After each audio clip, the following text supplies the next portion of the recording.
Hello, fellow homebrewers. JP here, and I want to introduce to you the brand new Brewbuilt X1 Conical Series available at More Beer. More Beer sells the highest standard in homebrewing equipment, and the Brewbuilt Conicals are just that. They're made from mirror-polished 304 stainless steel, and they come with loads of features that you and I have been looking for. They have a full 2-inch bottom dump valve, which will eliminate your clogging issues, while the sturdy base includes 4 reinforced legs, just like those big pro tanks do. More Beer also carries the Brewbuilt line of options and add-ons like casters, pressure kits, and even external glycol chillers. So you can find out more about the new Brewbuilt X1 Conical Unitanks by going over to morebeer.com for detailed videos on the entire line of Brewbuilt Conicals. You can trust Brewbuilt with your next fermentation, and you can trust More Beer to find the right conical for you. Brewbuilt at morebeer.com.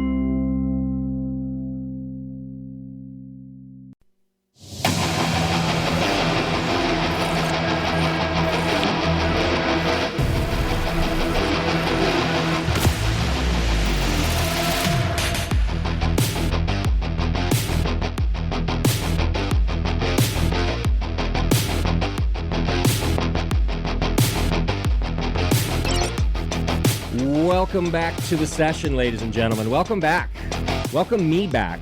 It's a real session, the session, not the pandemic session, not the sorta session, not the Zoom across the world session. This is the first live in-studio session that we have done in over 2 years, I think it is. So I'm really excited to be back. It's kind of a new format, newish show. Same pandemic, but I'm really excited to be back here, and I'm going to tell you all about all the things that we're going to do, and it's just fun to be here. And I've got guests today. I've got in studio guests, real humans in a room with other humans, and my guests today are Jackie and Ryan Fields from Wild Fields Brewhouse. I'm really excited to have them here. We're going to learn all about their story. We're going to commiserate a little bit about the pandemic. Not too much, because we want to just get to talking beer, but you got to hear a little bit of it. And my very special co-host. What a fitting guest to have back in the studio for my, what I think is kind of like a first show again. And he did my other first show ever with me. Mr. Chris Graham from More Beer is here today. And so I'm excited to have everybody here, and we're gonna get right to it. Chris, thanks for being here, man. I appreciate you. Thanks for having me. It's good to be back in the studio. Right? It's weird. Doing real things. Yeah, being with real people. Yeah. And Ryan and Jackie, welcome. Thanks for being here also. I really appreciate it. Thanks for having us. Yeah, stoked to be here. I'm sending out invites as I'm taking back over the show, and in every invite, the invites are so different now because I have to say, look, I really want you to come in the studio, so I hope you're okay with that. You have to be vaccinated. We're doing everything as safely as we can, but honestly, I know I'm going to get some guests who just aren't comfortable with that anymore, and that's okay. I will get back to doing some shows over Zoom and, for guests that can't make it, and that's okay. But for as much as I can, at least for the next couple months, I'm trying my best to have guests in here because I want that old feel. I want that kind of normalcy back to the show. And so that's the plan. Oh, by the way, since you haven't heard from me in 2 years, I'm Justin Crosley. I'm your host again. And JP, of course, has been doing a great job handling the shows for me during COVID. And I just want to talk about that a little bit to let you know why I've been gone. I get a lot of messages. Have I retired? Did I die?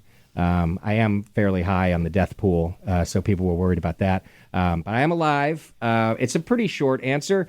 I have had to work pretty much all the time to keep the Hop Grenade, my bar, alive. So basically, once all this hit back in 2020, my bar got shut down, and I laid everybody off, and I had to just kind of run things to keep us alive. And I'm thankful and happy to say that we are alive and doing well.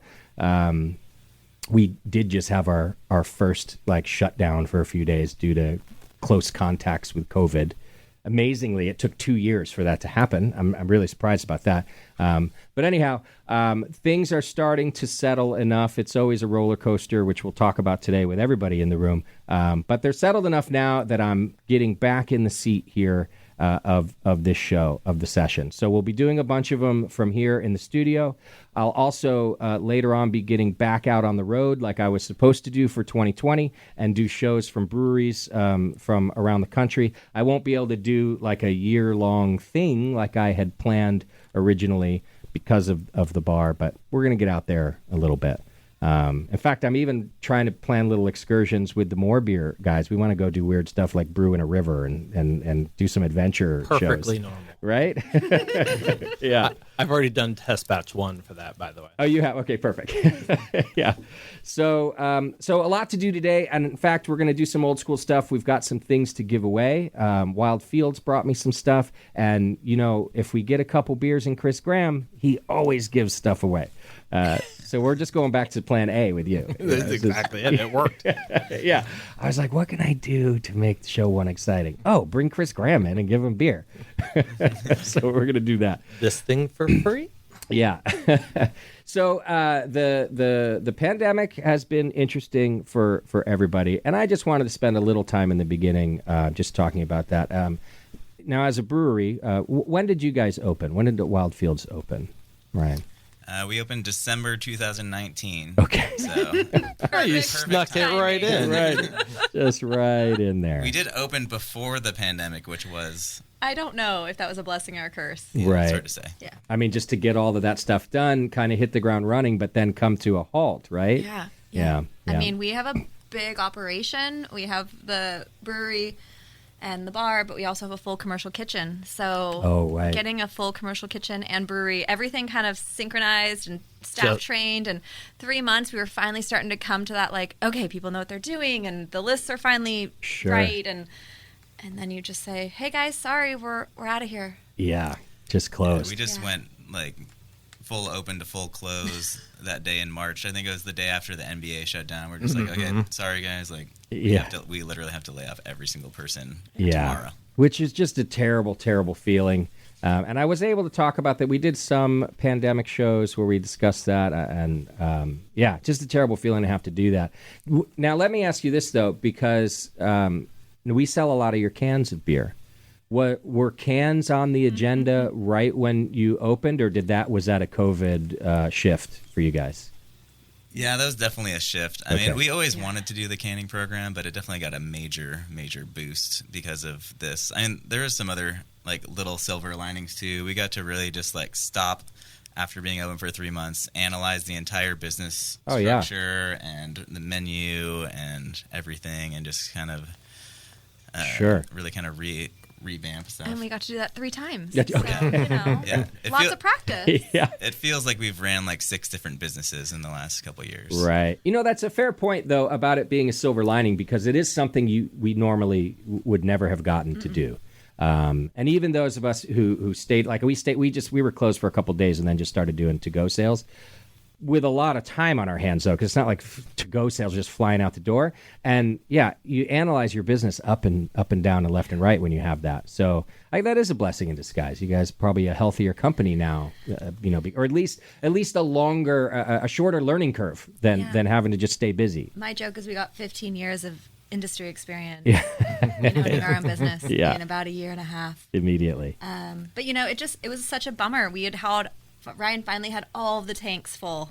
Every single tank, serving tanks, fermenters, everything was full, busting at the seams. Oh, no. And we closed, and we didn't know what to do because we didn't want to, even for 2 months, that's not the beer we wanted people to think was our beer. Yeah. So we borrowed a 22-ounce bottling line, a 4-head bottling line from Dunbar Brewing, who is now retired, and he had 22-ounce bombers, and we just started bottling everything we could and hand labeling and wholesale, like just selling it for dirt cheap. Just hustling it out there, yeah. We had so much beer in March so of 2020. much beer. We had finally got up to 20 beers on tap. That was like my max. I was like, okay, we got to 20 beers on tap. Yeah. So much beer.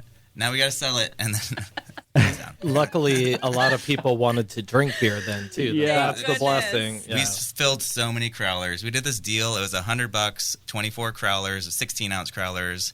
Any beer you wanted on the list. Doesn't matter if you could do all Imperial Stout if we wanted. We didn't care. It was $100 a case of crowlers. So we were filling like 20 cases of crowlers a day. Just us two a lot of times. We got so tired of filling It's crowlers. a lot. Yeah. But we moved beer. So Yeah. And if then you're a brewery, that's winning, right? eventually we got in with Mercenary Canning and got that dialed in, and by like middle of 2020 we were rocking and rolling on the cans for real. It grew our brand exponentially. So I mean, yeah, definitely has a silver lining. Did you have to dump any of that beer, or were you able to pretty much get it all out there? We dumped a little bit, but we did push it out there, and we got a drink. So Yeah, people were great. Like, we were literally like, I would be super obvious about it. I'm like, hey, you guys, this beer is like towards the end of its lifetime. We need it to go. We're going to sell you this case for $60. And for being a 3-month-old brewery in this town, people were like, I know the beer is going to be good, and you're not going to sell it to me if it's bad. And they would just take it from us. And I'm like, thank you so much, because we don't want to pour beer down the drain. Yeah. Luckily, with beer in the serving tanks and kegs, it lasts longer too than once it's like packaged, because it didn't have that like transition too. So Sure. So it did. Most of the beer lasted a good amount of time too. Oh, that's good. Yeah. Now, Graham, I've talked to you quite a lot. In fact, you were probably one of the first people I called when this pandemic hit. Weren't you in New Zealand? I was in New Zealand, and I was in New Zealand when it hit, and got quote unquote stuck there, which is not a terrible place to be stuck. And what was my advice to you over the phone? Stay there. Well, and if I didn't own the bar, I'd still be in New Zealand. I'm not going to lie. I definitely would have stayed. But I had to get back because we also had to lay everybody off, and I needed to get back here to try to open up again. But it was a great place to be stuck for a minute, and I definitely would have stayed. But Graham, I remember one of the funny things for you, homebrewing, as people know, kind of took off. But I remember in the very beginning, you were saying you guys didn't even realize that you were considered essential, right? So, like, weren't you closing and didn't even have to? Well, we were talking about it, and we're like, well, we should probably close. We're not essential. Like, we're a homebrew company. Right, and, right. And, trying to interpret the Contra Costa County health laws and whatnot. So we finally just called them. And they're like, no, you can't close. Many people rely on you to stay home. They want to do their hobby. They want to do these things. Wow. And I was like, oh, okay, cool. Do I need like a note, like a permission slip for like my employees to drive to work? I'm like, no, nobody's going to check that. I remember those first like 2 days of driving. It was awesome because I commute over this hill to get to my office, and in the warehouse, I work in the server room, so I shouldn't call it an office, but it was great. No traffic either way. Like the stoplights were just all green for me. Right, yeah. But I would get home, and my warehouse still had to work. We sent all our employees home who don't forward face or who don't need to be there, and I do our IT work, so I had to figure out VPNs and all that good jazz to get everyone working at home. And then, but I would get home, and I'm working in my warehouse with people as well. My wife would have me pull up into the garage. She'd have my robe.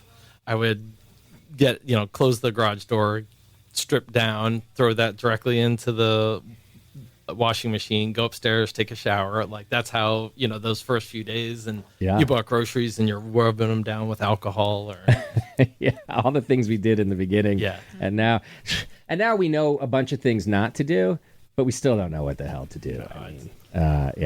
So I did want to mention, just because, although nowadays everybody knows somebody who's had it, but I was fully vaccinated, am fully vaccinated, and then got it. I got it back in, I think I got Delta, because I got it like back in June or whatever. And which, for any of you who haven't had it, or those of you who had can probably relate, like there's this weird guilt when you get it, because I had been doing everything I'm supposed to do. I'm so careful. Everyone's with the masks at work. I'm not hanging. I was coming to work and going home. No, I'm not hanging out in anybody's house, like just nothing. Got the vaccine, did all the things, and then you get it, and you kind of feel like dirty. Like I felt dirty when I got it, and guilty. It was such a weird feeling. Well, there's this like shame to it. And I remember at the end of the school year last year, somebody got it. And it was like you got the letter at school, but then the phone calls. You heard like the network of people trying to figure out who had it, and oh yeah, and it was just like, oh man, we're just shaming people for this. You are. And I remember saying this, after I was fine, it kind of happened a couple of times. You tell somebody you had it, and they like take a step back. Like, first of all, it's too late now, asshole. But like, there's just this whole weird thing, and I'm kind of bringing it up because I think people don't talk about it enough. Like, look, you're all going to get it. Everybody's getting it. What are they especially saying? right now? Everyone's getting it. 1 out of 5 is what they project in California by the time this variant goes through. Yeah, and I've heard and I kind of get the feeling too. This round Omicron is like kind of reducing the guilt because everyone is getting it so fast that people are like, I didn't even have like time to react. To like everyone I know is getting it. Like, so the guilt's kind of going away now. That's good because this one is so contagious. Right. Like it's just everyone like. Everyone's getting it no matter how hard you try not to. Well, and I guess what I mean, too, is when I say everyone's going to get it, and I know I'm saying things everybody knows, but I don't even just mean right now. I just mean it's here forever. So whether you're going to get this one or the next one or when it's just a flu, or like whenever, it's just here. And I'm not saying go out and get it or anything, but I am saying I'm glad the guilt is going away. And like, I'm glad that we're starting to just move on. Like there is this gnarly wave happening right now, and in the Bay Area too. So I'm sensitive to that. I'm not saying we should all, come into a studio and do a live show together without masks on. I mean, we're not saying that. Well, and honestly, if I didn't feel so like I had the vaccines and I've had it, I'm like as immune as it gets. So I feel like I don't think you can give it to me, and I'm surely not giving it to you. So I'm fine. Now, the rest of you, together, I don't know what to do. But we're above 6 feet. Yeah, we are spaced out. Yeah. I got the fan on. That's fresh air. We're good. Yeah, we're good. That's our fresh air. Well, okay. The last thing I just wanted to talk about on the topic, although it might come up, throughout the show, of course, was I did want to encourage people, if you're vaccinated and if you're safe, please go out and patronize your restaurants and your breweries and anybody that you can, all of your local things. Look, Amazon's doing fine during all this, okay? Like, they're doing great. But I read something like 80% of restaurants in the Bay Area alone, when they were surveyed, answered, there is definitely a good chance we could close still if this continues to go on.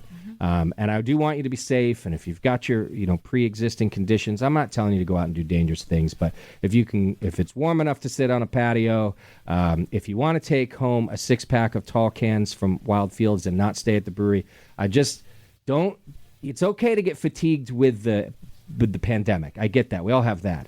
But don't get fatigued with continuing to help out your community, because I'm telling you that they need it. So that's all. I'm going to add to that.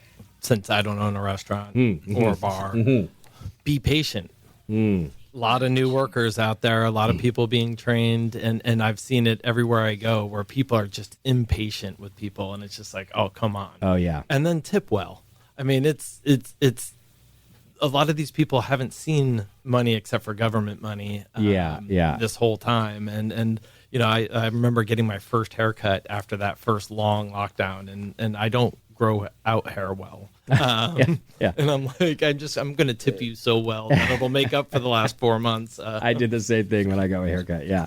No, that's great advice. And, a lot of you are doing it, by the way. And thanks to all of you. I see our staff getting tipped well. But yeah, no, that's good advice. And just patience in general. Also with the, if you're in one of those counties like mine with vaccine mandates and things like that, like, don't shoot the messenger, too. We've had a couple people come in and get mad at my staff, for having it. I didn't make the fucking rule. Like, I'm just trying to not get fined. If you want to put $250 in a cup every time you come in, I'll let you walk in without a vaccine, because that's about what the fine is every time we do that. Yeah, and then you have, 3 tries before it affects your health permit. And then then it gets crazy, right? So just, just help us out, man. I'll tell a quick story about a place that will not be named, but they've been in business for years, so it's not like a new thing for them or anything. And when the county came out with the mandate, he called me instantly, how am I going to do this? I'm like, well, what part of it are you worried about? And I'm like, are you worried that customers are not going to really have it and you got to prove it's fake or whatnot? And he's like, no, I don't care about that.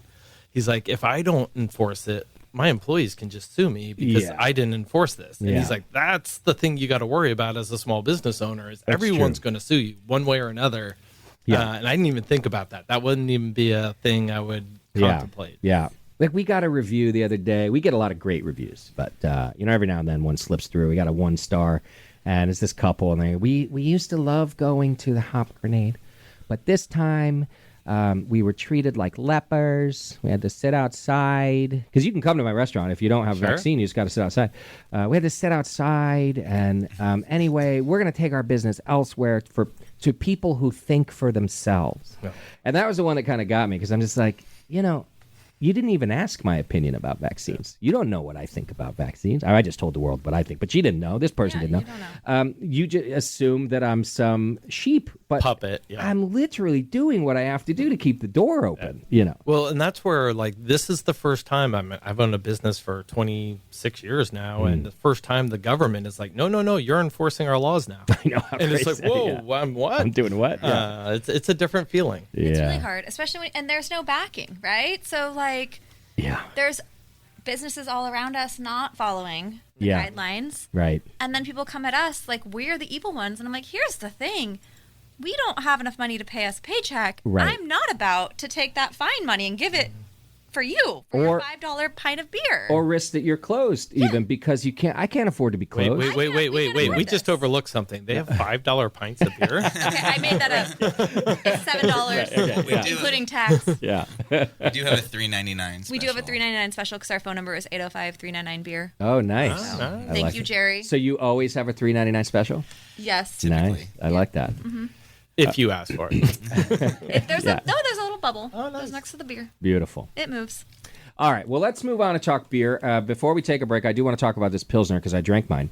And just before that, I'm not the beer buyer here at the Hop Grenade. I let people more talented than I am do that. Lewis is my buyer, and he was a fan of yours. So when I was slinging cans when we were closed, and I'm selling every day, your cans are coming in.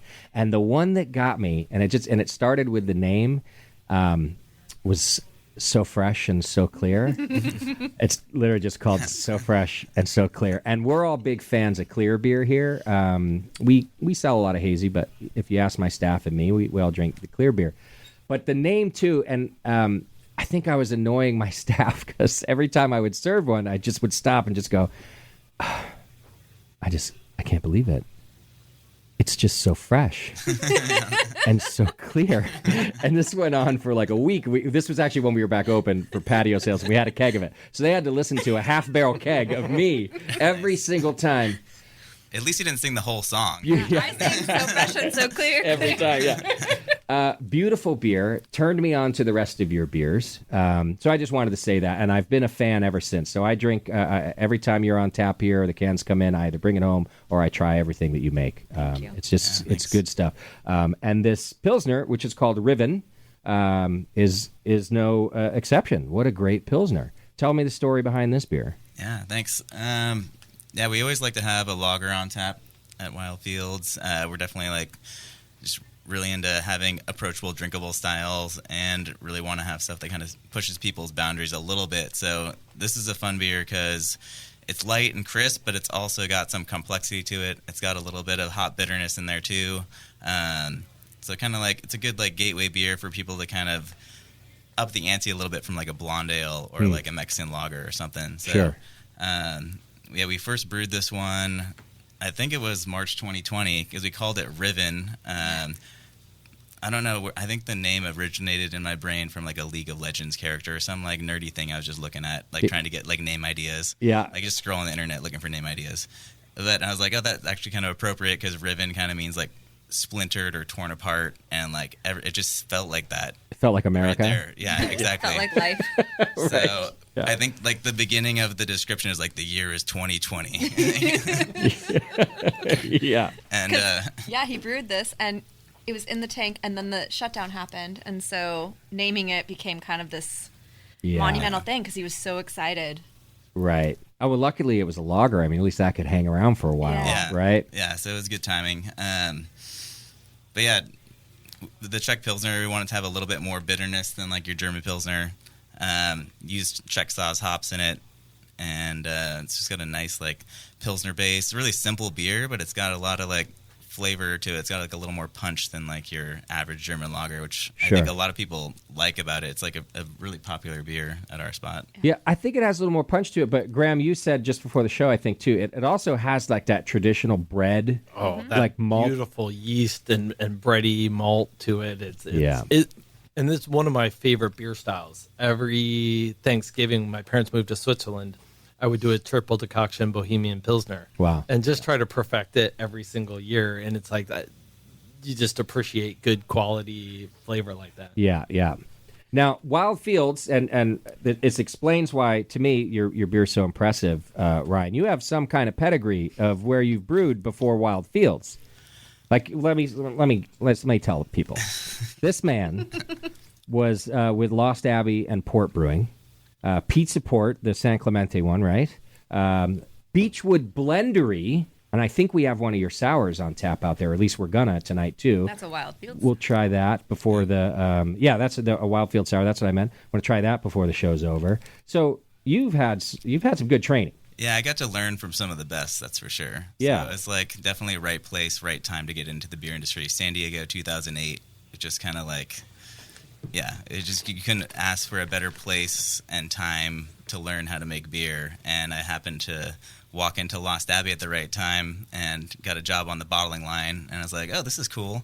And then before you know it, I'm like just on the fast track and like learning from some of the best in the industry, meeting some of the best brewers in the world, and just like That's really great. That's awesome. When did you start brewing?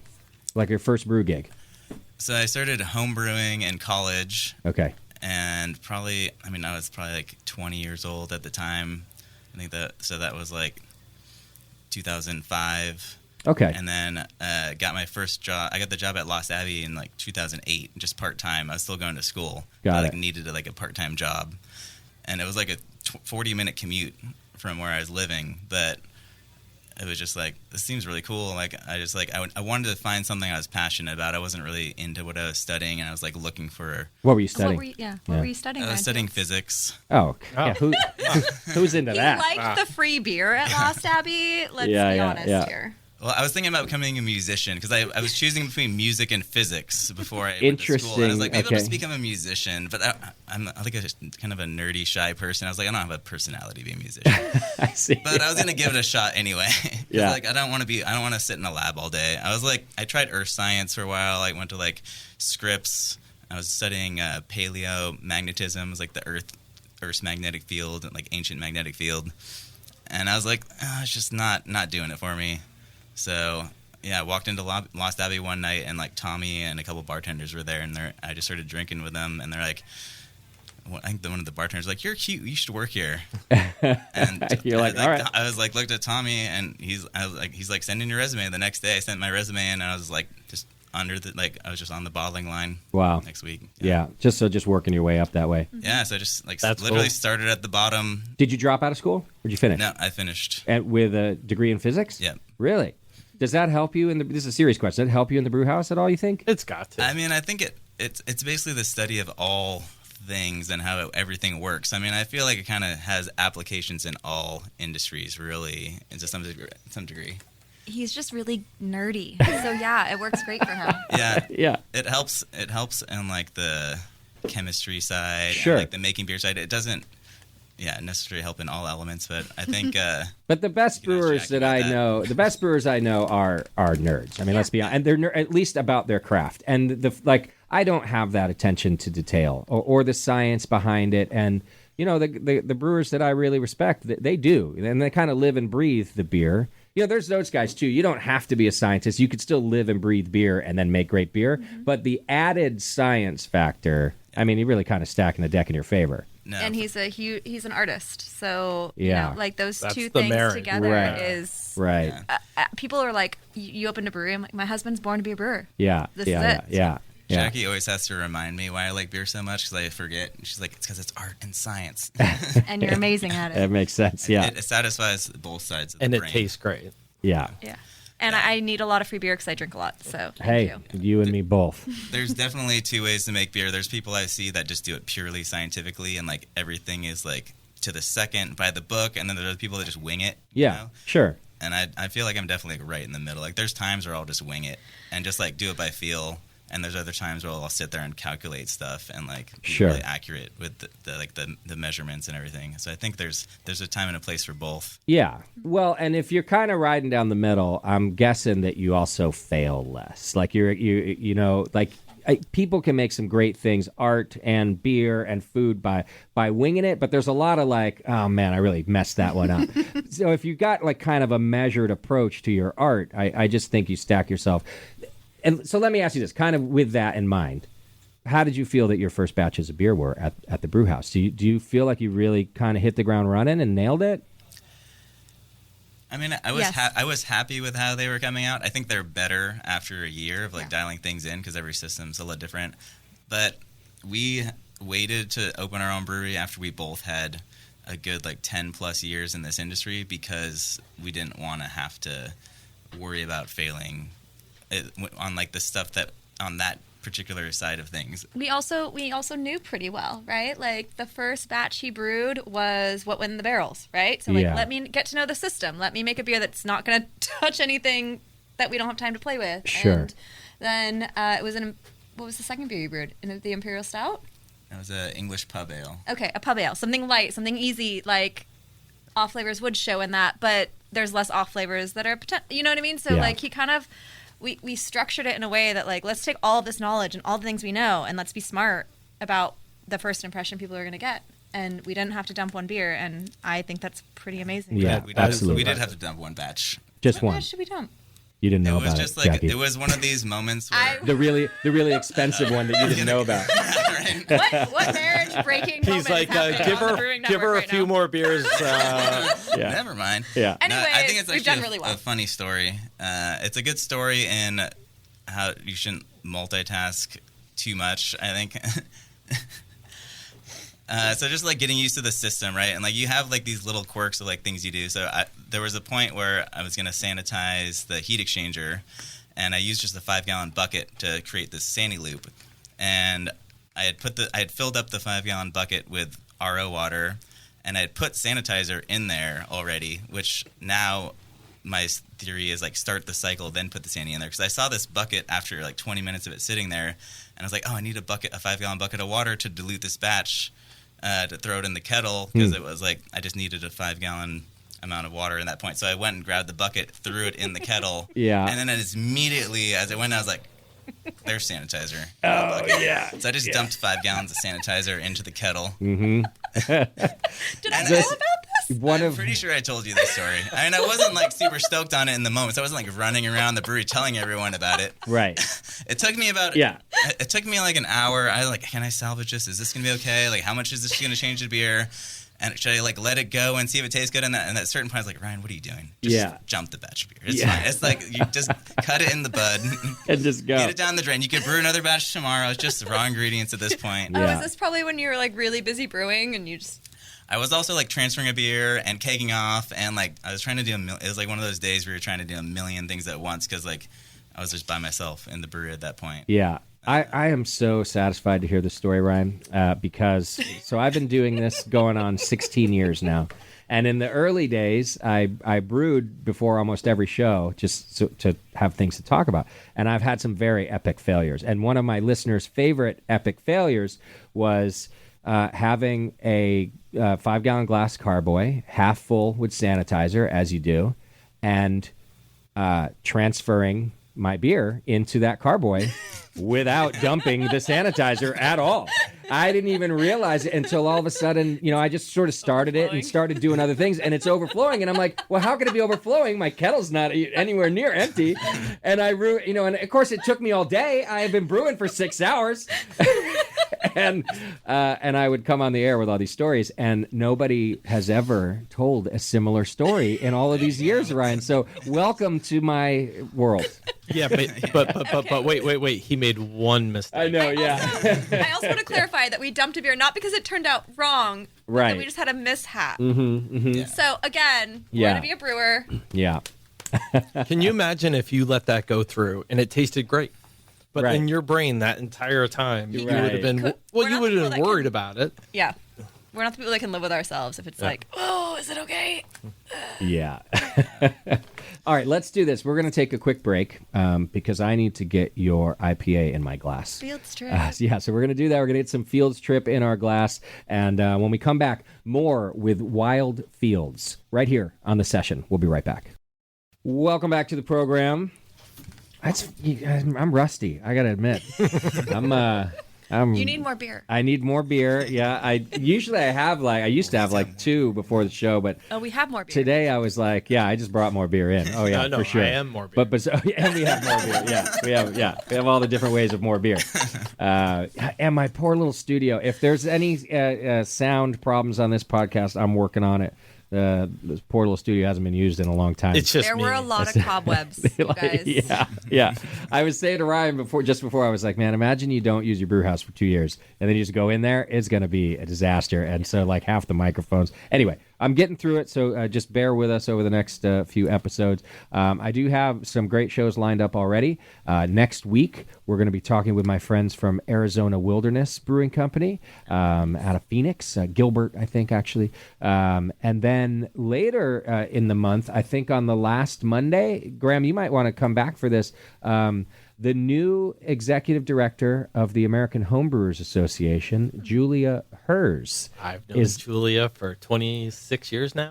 I've known her almost the whole time I've been with the Brewing Network, and she's the new director of the American Homebrewers Association. Where was she before? She was with the Brewers Association just before that, on craftbeer.com. Okay. Redstone Meadery. Redstone Meadery before that. Yeah. She's been a craft ambassador, for longer. But she was with the AOB, if you know what the AOB is. The Association of Brewers? Yes. Before it was the Brewers Association when they merged. Mm-hmm. I was like, we're not cool enough to be part of AOB, clearly.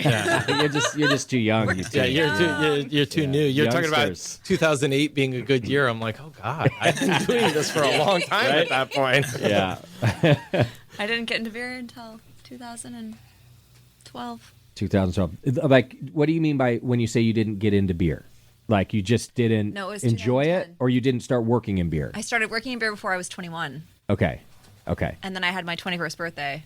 Yeah. At my beer bar. Okay. Which was Beechwood Barbecue before there was a Beechwood Brewing. Oh, right. No way. Yeah. Mm-hmm. Okay. Yeah. And then my favorite beer was Shark Bite. And there's this group called the Long Beach Hopheads, and they were like, oh my God, so what was your favorite beer? I was like, oh, Shark Bite. And they're like, no way, you're a hophead? You have to come with us everywhere. Yeah. And they initiated me into all more beer now in life. It was great. Jackie, you were the executive director of the Orange County Brewers Guild, too. I was for a bit, yeah. Look at you. So you've been in beer. You've gone through your lineup of beers too, not just Ryan here. You've been working on this for a while. I was a brewer doer before I met my husband, yes. Okay. But I have been through a lot of beer. Yeah. I got into beer. I got into beer as a server. Okay. I got a call from a dishwasher. It was like, do you need a job? And I said yes. And Gabe hired me after like 5 minutes of talking to me. I think because I said I had OCD and that appealed. That was make great staff. Yeah, it makes good service staff. Yeah, Gabe from Beechwood Barbecue. Okay, Gabe from Beechwood, and I worked there for 6.5 years, and I left to move in with Ryan in San Clemente, and help him kind of build the Pizza Port San Clemente brand while I finished up school, and we lived off a brewer's salary, so that's a lot of fun. Yeah. Big pimping. Are you still paying that student debt off? No, I actually went on a full ride because I went a little later in life, and I got a full ride at UC Irvine. Oh, nice. Yeah. Very, very fortunate. Academic scholarship or sports? Academic scholarship. Look at you, I was making enough money at Beechwood and my other serving job. I worked 10 shifts a week, and I went to school 4 days a week and made it work. You guys got big brains, these two, Graham. I don't know. You're feeling it, aren't you? Yeah. I'm like, I've been doing this how long? Yeah. One day we will be in your chair, and I will be very happy for that. If we can hold on to this long enough. Yeah. So the beer that's in our glass now that we want to talk about too, and then I want to talk about your homebrew competition. Oh yeah, because you guys are giving back to an industry that we love. But I have Fields Trip. It's West Coast IPA, right? Is that what you describe it as? That is a West Coast IPA. It's the first West Coast IPA that we ever brewed. One of the many Fields-themed names. We kind of went a little crazy at first, and our bar staff hated us for it. On opening weekend, we had 3 beers with the word Fields in it. And they were like, I had the Fields one. And you're like, oh my God. So can I get the Wild Fields beer? I just went to the bar, and it was like, can I have a Wild Fields? And Kevin just looked at me like I'm an asshole. And I was like, what? I want the Wild Fields. And he's like, which one? I was like, oh, right. Fields trip. Yeah, Fields trip. Yeah, so we're only allowed to have one Fields beer on at a time now. At a time, okay. Otherwise, we get to go punch Ryan in the gut. Yeah. Got it. No more Fields themed beers for me. But Fields Trip was the first one. I think it's probably the most clever name because we decided to put 4 hops from 4 different countries in this beer. So it's like a trip around the world. We're both. And I'm showing it to the world in the camera. It's like a fields trip, so you're visiting the field. So we got Mosaic from the USA, we got Mandarina Bavaria from Germany, Galaxy from Australia, and Motueka from New Zealand. Oh, yeah. And it's dry hopped with the biggest hops in it are Mosaic and Galaxy, which are in the dry hop. And then we use Mandarina Bavaria and Motueka in the boil. I think it has just like a really unique hop characteristics. It's definitely got that tropical kind of like little bit like papaya-y, but it's also got that dankness you get kind of from Mosaic where it's like tropical and dank. Mm-hmm. It's got a little bit of like malt chewiness from it. We put a touch of Munich in there. Okay.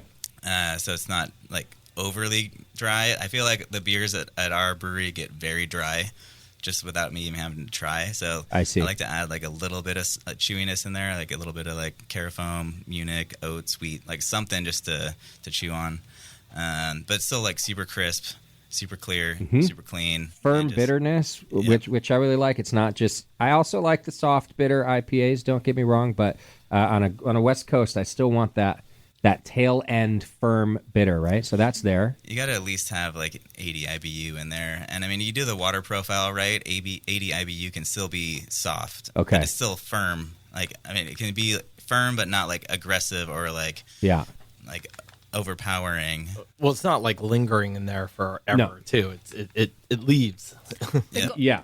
Which is what makes it great West Coast, right? Because you want another pint. Yeah, the goal is you want another sip. Yep. That's how exactly we judge the homebrewing competition. The beer that I wanted to pick up again and keep drinking. Nice. Yeah. That is the winning beer. Like, that's what you want. That's Yeah. the whole point. No, We're it drinking is. Here. I had some customers in here the other day. They were kind of new, and they each, it was a couple, and they ordered 2 Pliny's. And they said, we're just, close out the tab. We're just going to have one. And in my head, I know for a fact nobody just has one Pliny. It's just because it makes you thirsty. It makes you want another. And sure enough, I didn't say anything, and they came back, and they're like, we're going to have another. And I already had it poured. I was like, I know you're going to have another one because a good West Coast like that, of course, that's a double, but the dry, firm bitterness West Coast makes you want another pint. Mm-hmm. Yeah. Why do you think your beers, you were saying they just get so dry without you even doing anything? You have some proprietary strain of yeast? What's your deal? I mean, I've been trying to figure it out, and I think maybe it's just the way I was trained to brew. I think it's a few different things.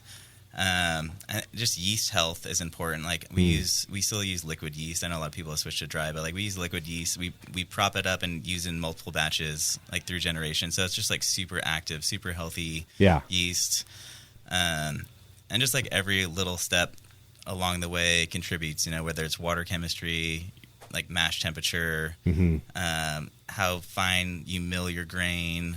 Or how coarse, it's just like all the little steps, and you just start getting everything right, and it just like works. Yeah. And like the yeast is just happy, they eat all the sugar, and it's like things get dry. Because I like your approach where if you just know everything's going to be dry, I feel like that's a goal. Make everything super dry. Then add something back where you want your mouthfeel. Because when the opposite is true is when we just end up with these kind of cloying beers. Mm-hmm. You don't want another sip or another beer. That's like the old school West Coast IPA. Yeah, right. They all had that 25 years ago. And, it's just like, I don't want to finish this beer. Right. But a lot of times, brewers will come in here and they'll talk about like sort of dryness as like the end result, but I feel like yours is like you start with dryness. That's like your foundation. Then you'll build on top of that. I would say that's kind of how our beer works. Yeah, like I expect it to get dry, and then if I don't want it to get dry, I'll like kind of switch things around or add different things. Got it. And I feel like people come in and they're like, "Well, I don't really like IPA," and I'm like, "But why?" And they're like, "Well, I just don't like them." And I was like, "Okay, well, what else do you drink?" Yeah, right? What do you like? What flavor profiles kind of like seem to click for them? And then I'll pour them our IPAs and other things, and they'll be like, "Oh, this is really good." That's different, like, stop pigeonholing the word IPA. Thank you very much. Yeah. But also we brew it really dry compared to a lot of folks at this point. Sure. And so people just don't know. Yeah. what they even like, because the word IPA has been used. It's been spread so thin. Yeah. That it's not even a term that you can. Well, and I will say that the haze craze has converted a lot of the I don't like IPAs crowd. I've noticed that if you have customers and they say I don't like IPA, and I give them like a juicy hazy, they go, oh, that's great, that's not an IPA, and I will agree with them. Yeah, I don't think it's much of an IPA. Here's your squeeze box. It's not an IPA. But they will then go, oh, maybe I do like hops. Maybe I do. So I'll give credit where credit is due. Yeah. I do think you can make a juicy tropical beer that's clear, though, too. Yes. Wouldn't you agree, Ryan? Yeah, I mean, we've definitely gone that route with some of the beers where we make a beer that's like really low on bitterness and like a ton of hops in the dry hops, so it's got like a good hop flavor but not a lot of bitterness, super soft, and like try to kind of make a beer that people that like hazy beer would like without actually making a full-on Blurring the hazy line. IPA. Sure. Do you make any hazies? We have not made one Yeah. yet. Okay. You will. You'll see. We'll see. We shall through see. a pandemic without making a hazy. That's and pretty I good. think That is says pretty a lot. amazing. Yeah, I'll give you credit there. We do make some fruited double IPAs that are low in bitterness to kind of like to meet in the middle. Yeah, to meet in Okay. the middle. All right. But what I love, I mean, we chose a Atascadero. Atascadero chose us too. Okay. It's a beautiful place. It's a beautiful place. Yeah. And a lot of the conversations we were having with people, we went up and did a beer festival there to see what the clientele was like before we were opening. We literally told Gabe, like, we want to go check out Atascadero. It's where Ryan's mom lives. Like, can we take Blendery beer up and do this festival? Yeah, have fun. Yeah. And so we do. And we're like, what do you guys like to drink? People are like, we love brown ales. We love red ales. Do you make Belgian beers? And you're like, holy crap, this is the mecca of like beer nerds Yeah. that you don't get in big cities anymore. Perfect. And it's wonderful. Like, people come in and challenge us at this point. They're like, well, are you going to make a Belgian? Are you going to have a strong, like, they ask, are you going to make a Christmas ale? Are you going to, and they ask for these styles that are so ancient. And you're Right. like, this is so exciting. And you This is guys why we're like in to this. make classic styles, We love too. it. Yeah. People are mad if we don't have like a brown ale. Yeah. Really? It's wonderful. That's nice. That's I like that. incredible. Yeah. It's unique for sure. It's very unique. And it's just not trendy. Like, no one's on Instagram in Atascadero, you know? Like, And Yeah. no one's on I start that TikTok. so much. Yeah. So people, and it's wine country. People are used to going to a place, getting taught and getting samplers, and like kind of getting told what they're drinking. So I Yeah. think that whole kind of like mentality and in like that area, people come in. We sell so many tasting flights, and people are just like, pour me something I've never had before. Tell me what it's Right. about. Like, people are used to that culture. Instead of coming in and be like, I saw this on the internet, I want it. If you don't have it, I'm leaving. Well, and it's like everybody's an expert now. They'll have two beers and they're like, I'm an expert. I'm going to the next place and asking why they don't use cryo hops or why they don't Yeah. do And this. that's or, just Too much info. It's too much info, and we do have some customers who come in there. Do you guys know you have 4 stars on Untapped? That's like really great. And I was like, I know nothing about Untapped, but thank you so much. yeah. Because that's not where we put our time. We put our time in the people Right. every day, and it's so fun because like people who don't like IPAs, I serve them Ryan's IPAs, and they're like, oh wait, Yeah. I like this. Right. Yes, let's Well- do this together. I want to bring you into beer. 'Cause And- it's exciting. And this is why I'm glad that you guys are canning and getting the beer out of a Tuscadero and in the kegs too, because it is a crowded market and your beer does stand out. And I think it helps us sell beer too. Like, you guys like that you get to educate the people who come in and give them a flight, but I get to do it too when we have stuff like yours on, right? Because just not every brewery can really kind of nail the styles or even give us something to talk about. Like, your beer gives me something to talk about with the customers. You know, I can talk to them about how it's got a firm bitterness, but it's also tropical. Now I can talk to them about all the hops that you just informed me about. So, but that is a standout thing even in a crowded beer market, I think. And I was so fortunate that I came into beer through Beechwood, because before Beechwood Brewing, Gabe was doing Beechwood, and we literally just had Yeah. craft beer, and that was our entire focus. And I got to learn about beer and beer styles before I could even drink it. Yeah. Well, And okay. that makes me so excited for So people. I'm glad since we're talking about Beechwood, like Citraholic, right? This fantastic West Coast IPA, similar to yours, that has tropical notes, a firm bitterness, but enough like juiciness that the hopheads or even the haze boys out there, they'll go, oh yeah, no, that's a good tropical juicy IPA. Yeah. Yeah. So we always have them too for the same reason, because you can really, it's standout beer. Yeah. All right. Now, you mentioned that you guys are all about the people and what you get to do there. So speaking of the people, my people are homebrewers, and you guys are doing a homebrew competition. Is it Our your second a second annual. one? Okay. So the first one came about during the pandemic because we're like, screw it. Everyone's sitting around home making beer at home. Mm-hmm. Like this, I was like, Ryan, now is the time. Like, if we're going to do this, Yeah. people are doing it. Like, let's just do it with them. And we always wanted to get into that market. We didn't know. Our goal was to do like homebrew meetups and kind of have things organically happen. But pandemic forces you to choose a different route, right? Yeah. And so we were like, all right, we're going to open up a homebrew competition. I think we had people from Monterey driving their beer down to enter this homebrew That's competition, which is so cool. That's really good great. turnout on the We first had one, amazing. yeah. We had 26 entries. 26 That's entries. That's good. Yeah. And we narrowed, Ryan, because I was too busy, narrowed it down to a dozen. Yeah, I think the final table is something around there, yeah. Yeah, and then we narrowed it down to 3. Okay. And then we sat there and drank the last 3 together. Nice. And the winner, to me, was the one I couldn't stop picking up. Okay. And that gets brewed at like a big batch of it? Yeah, so that was the McLovin Irish Stout, Nice. Nice. Yeah. McLovin. That's great. brewed by Albert. And we brewed it on the big system, made a full batch of it. He got to come in on brew day and help with the brew. And Yeah. Cool. this round, we're actually Mercenary Canning offered to can some cases for free. Wow. And so we're actually this next winner will not only get to make the beer with us on our system, but we'll also get to put it in a can. Oh, that's pretty sweet. That's so cool. Yeah. Homebrewers love that kind of thing. So where do we get more information, and are people entering now, or? Yeah, so you have until March 1st to turn in entries. We're asking people to turn in 2 bottles or cans per entry, and make sure you have like the style, any adjuncts, ABV, like information You'll helps fill that us. out when you come in. So just Yeah. bring in the bottles or cans, however you have it packaged. Mm-hmm. We'll have an entry sheet for you. You put in all your personal information, the style, the adjuncts, anything else we need to know. Mm-hmm. We'll assign it a blind number. It goes into a bin, and then we will do a blind tasting. I just want to stop here for a second. Yeah. I've been doing this since the 90s. Yeah. So They just said cans. Yeah. Like, that's amazing to me. Like, Right? homebrewers, bring your can of beer in. Yeah, Like yeah. that's, they have growling machines. Oh, I know. Winning I beer sell was in them. a can, actually. Yeah. I sell them. Yeah, I was in your shop the other day getting Sankey taps, and I saw a crowler machine there in your homebrew shop. We sell quite a few of those things. So That's it's like, funny. it just blows my mind how much Yeah. it's all changed. Chris, when I left the beer industry to go into nonprofit, and then I went to the Brewers Guild, and then we did our thing, there was no crowler machines. Right. Yeah. Right. And then I came back into the industry, and there are literally, we're hands. I was like, what in the what? Yeah. Yeah. Ryan had to because Ryan had to watch all the videos because I was like, I don't know what the fuck that is. Had to do that. Yeah. Yeah. Totally.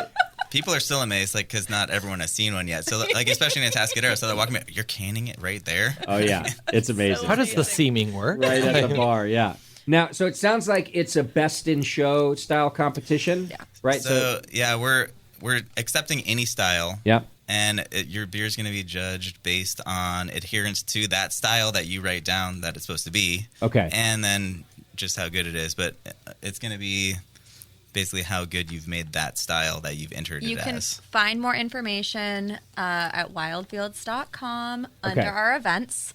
On our events page, you will see the competition based on the due date. That's the only way we could show it up on the calendar on there. Or through there's an ask more questions. You can email us if you have any questions. We're still new at this. We don't have any strict guidelines. We like to kind of Good. Don't do it. Don't mess with it.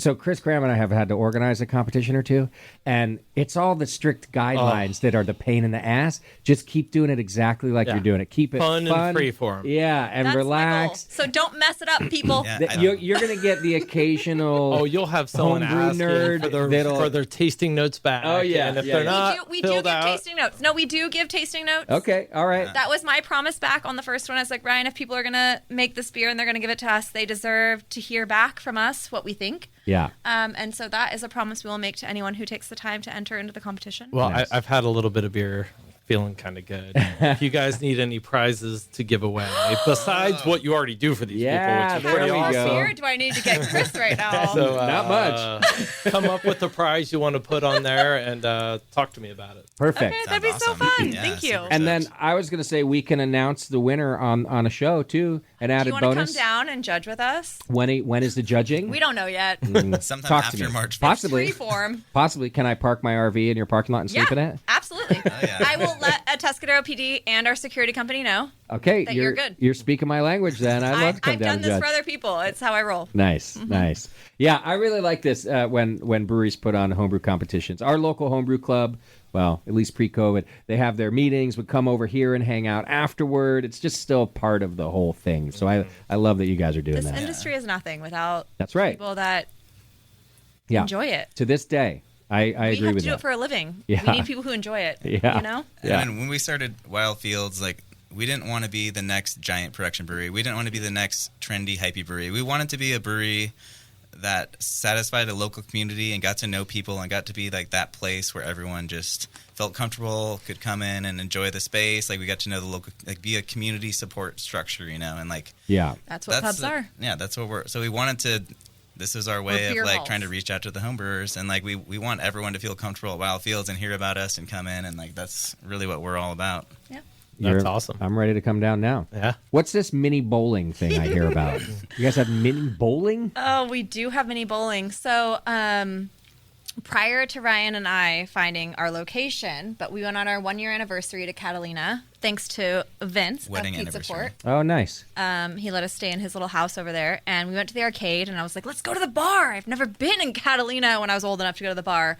And we walk in to this little, they only serve like Coronas. You're welcome. That's Don't all go right. there. You know, You're there's a craft there's a runner. time and place There's for a time and a everything. place. Yeah. Yeah. But they had these 4 mini bowling lanes, and when Ryan and I started dating, we used to go cosmic bowling all the time by my house because it was something to do. Yeah. And Well, and Ryan's a nerd, so that's what you do. well, I was a bowling nerd before him. Nothing Yes. impresses the ladies more than bowling. I dragged the him. bowling I nerd. got Okay, his all bowling balls and bowling shoes, so that's nice. on me. I love it. But yeah, so I was like, oh my gosh. So we spent like half the afternoon just bowling on these rollerball lanes. And I was like, babe, when we have a brewery, we're going to have these one day. Yeah. And this is a few years ago. And he was like, okay, Jackie.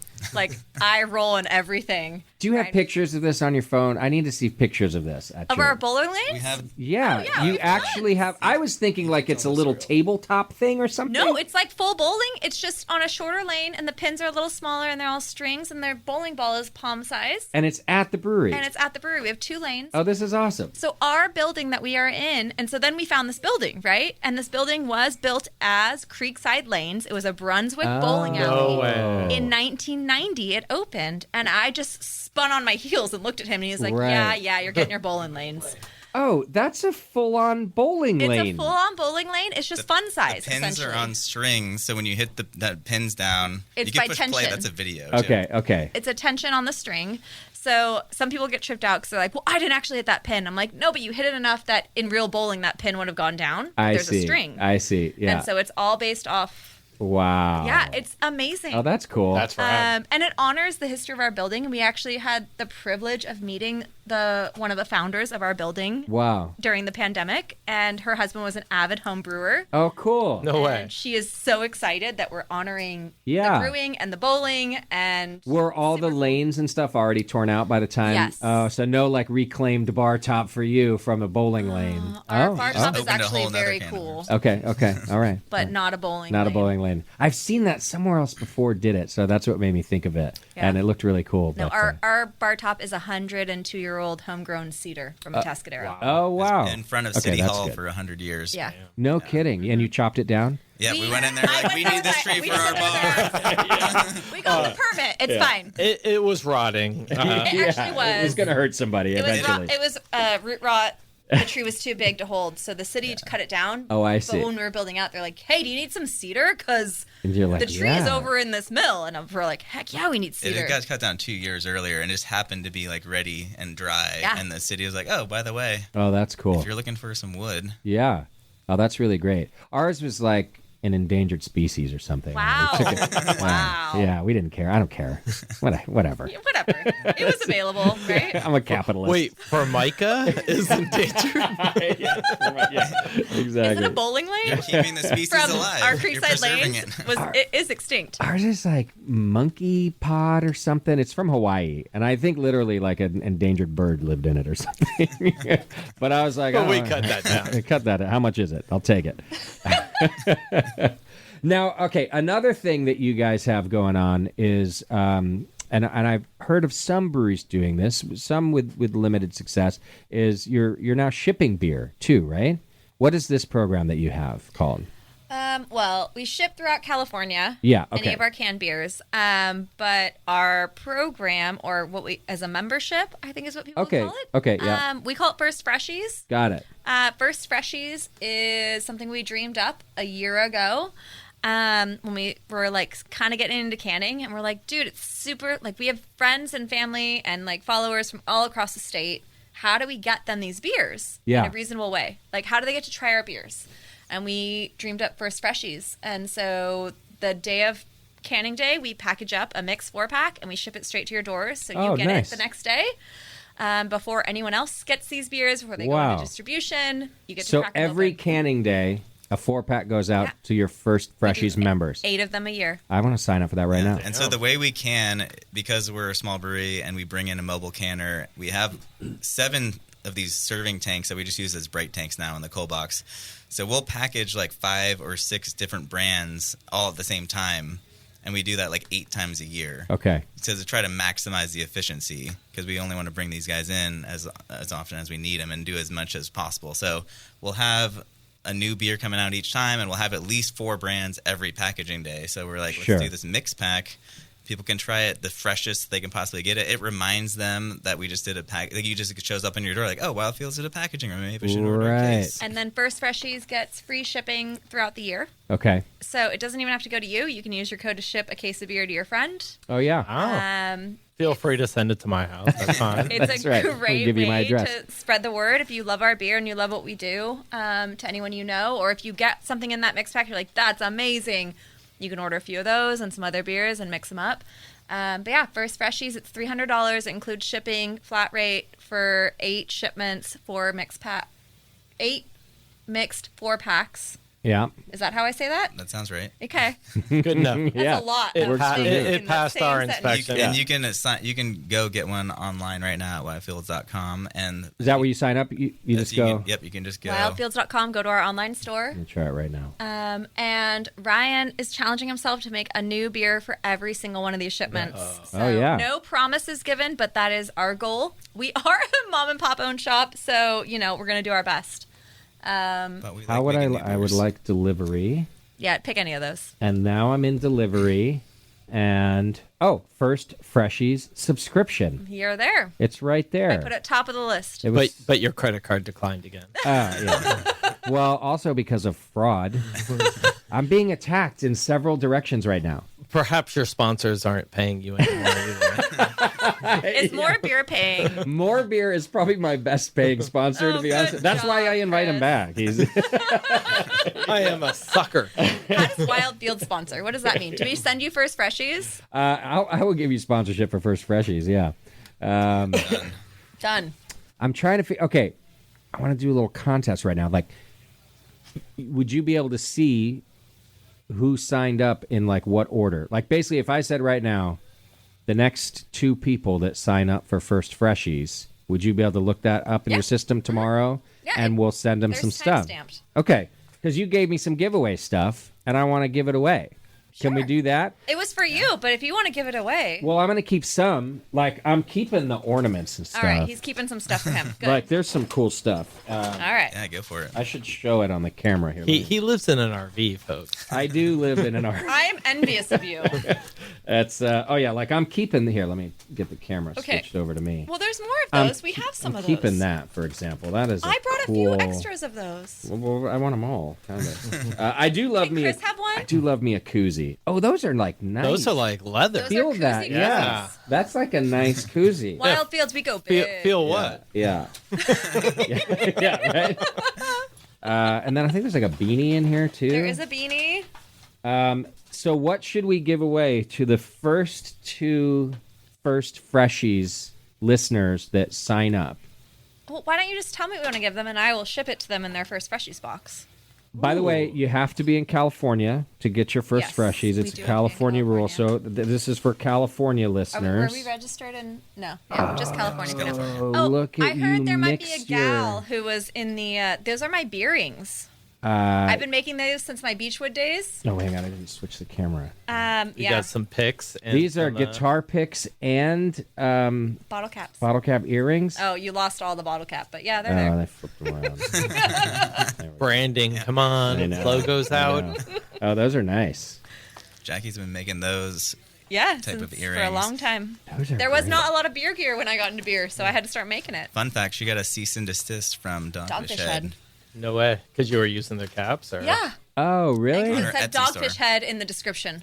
Oh. I was like, they're fucking recycled It's- Dogfish Head caps. And it's promotion. You know, that was a boilerplate thing, though. That's one of those things where, like, Do you remember their all lawyers those? did I know, that. Yeah. like, how many lawyers do you have sitting in a room just searching Dogfish Head, Yeah, man? yeah. Like, I'm a single listing on Etsy. Come on, man. I was in a room when a very famous. I used to be on the Brewers Association board of directors, and I was like the homebrew guy, and the rest are like these high-powered breweries. And I'm like, I'll just You're be a quiet. high-powered homebrew guy. I would just be kind of quiet in the corner, but then, like, in the room when it happened, when someone, like, clearly ripped off another brewery, and they're just like, and they're friends. Two breweries or owners are friends, and he's like, this sucks. Like, I don't have a whole lot of recourse. Yeah. Except, my lawyers are calling me right now saying, if you don't defend this, it's bad. Oh yeah. I'm not saying she shouldn't have got it, but I thought it was kind of a badge of honor. Yeah, yeah. Is there no, like, comments field? There's not, is there? Oh, happening over don't there? let the BN Army put comments in a comments field. I learned that 20-some years ago. I was trying to figure out how to make sure it's a Brewing Network listener who gets some stuff. No. All right. Oh my gosh, I got you. It's going to happen. But what if they're not from the Brewing Network? We'll be able to tell. Okay.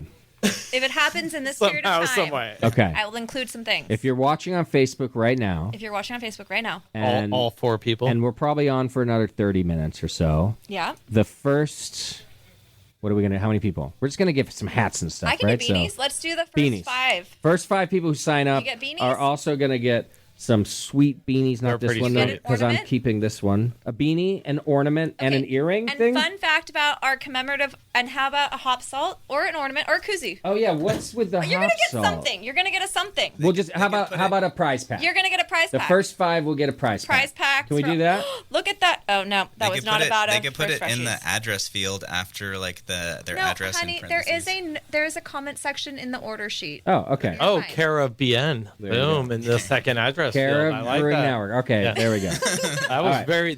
that was physics-based answer right there. I don't Yeah, even know coming what to that use. means. Yeah. All right, I love it. We got swag. I will swag it up. And every year we make a commemorative ornament, so you will not get the same ornament in 2022. Okay, It's a local guy who is retired. He does them for us in his garage. it's really nice. And so those are our 2021 edition. Our 2020 was a hop solo. I should send you one of those because they're adorable. Okay. And it's just a hop. I'll come down and get it. I want to go bowling. yeah. So And I'll just- 2022, yeah. maybe it's a bowling ball. I don't know. Oh, there we go. The bowling yeah. is fun. Yeah. Bowling is super fun. All right, why don't we do this? Because we have more beer to try. Yeah. And then, Chris Graham, you guys you're stepping into my territory over there at More Beer and starting to do some like video stuff. I don't know if you're doing like a podcast yet, but you're getting there. Uh-oh. So we got stuff to talk about. We'll there, too. never trample on your world. That's because you know I'll just do it for you. But you through alcohol created me. Yes. So it's your fault. And we have some stuff to give away for More Beer, too.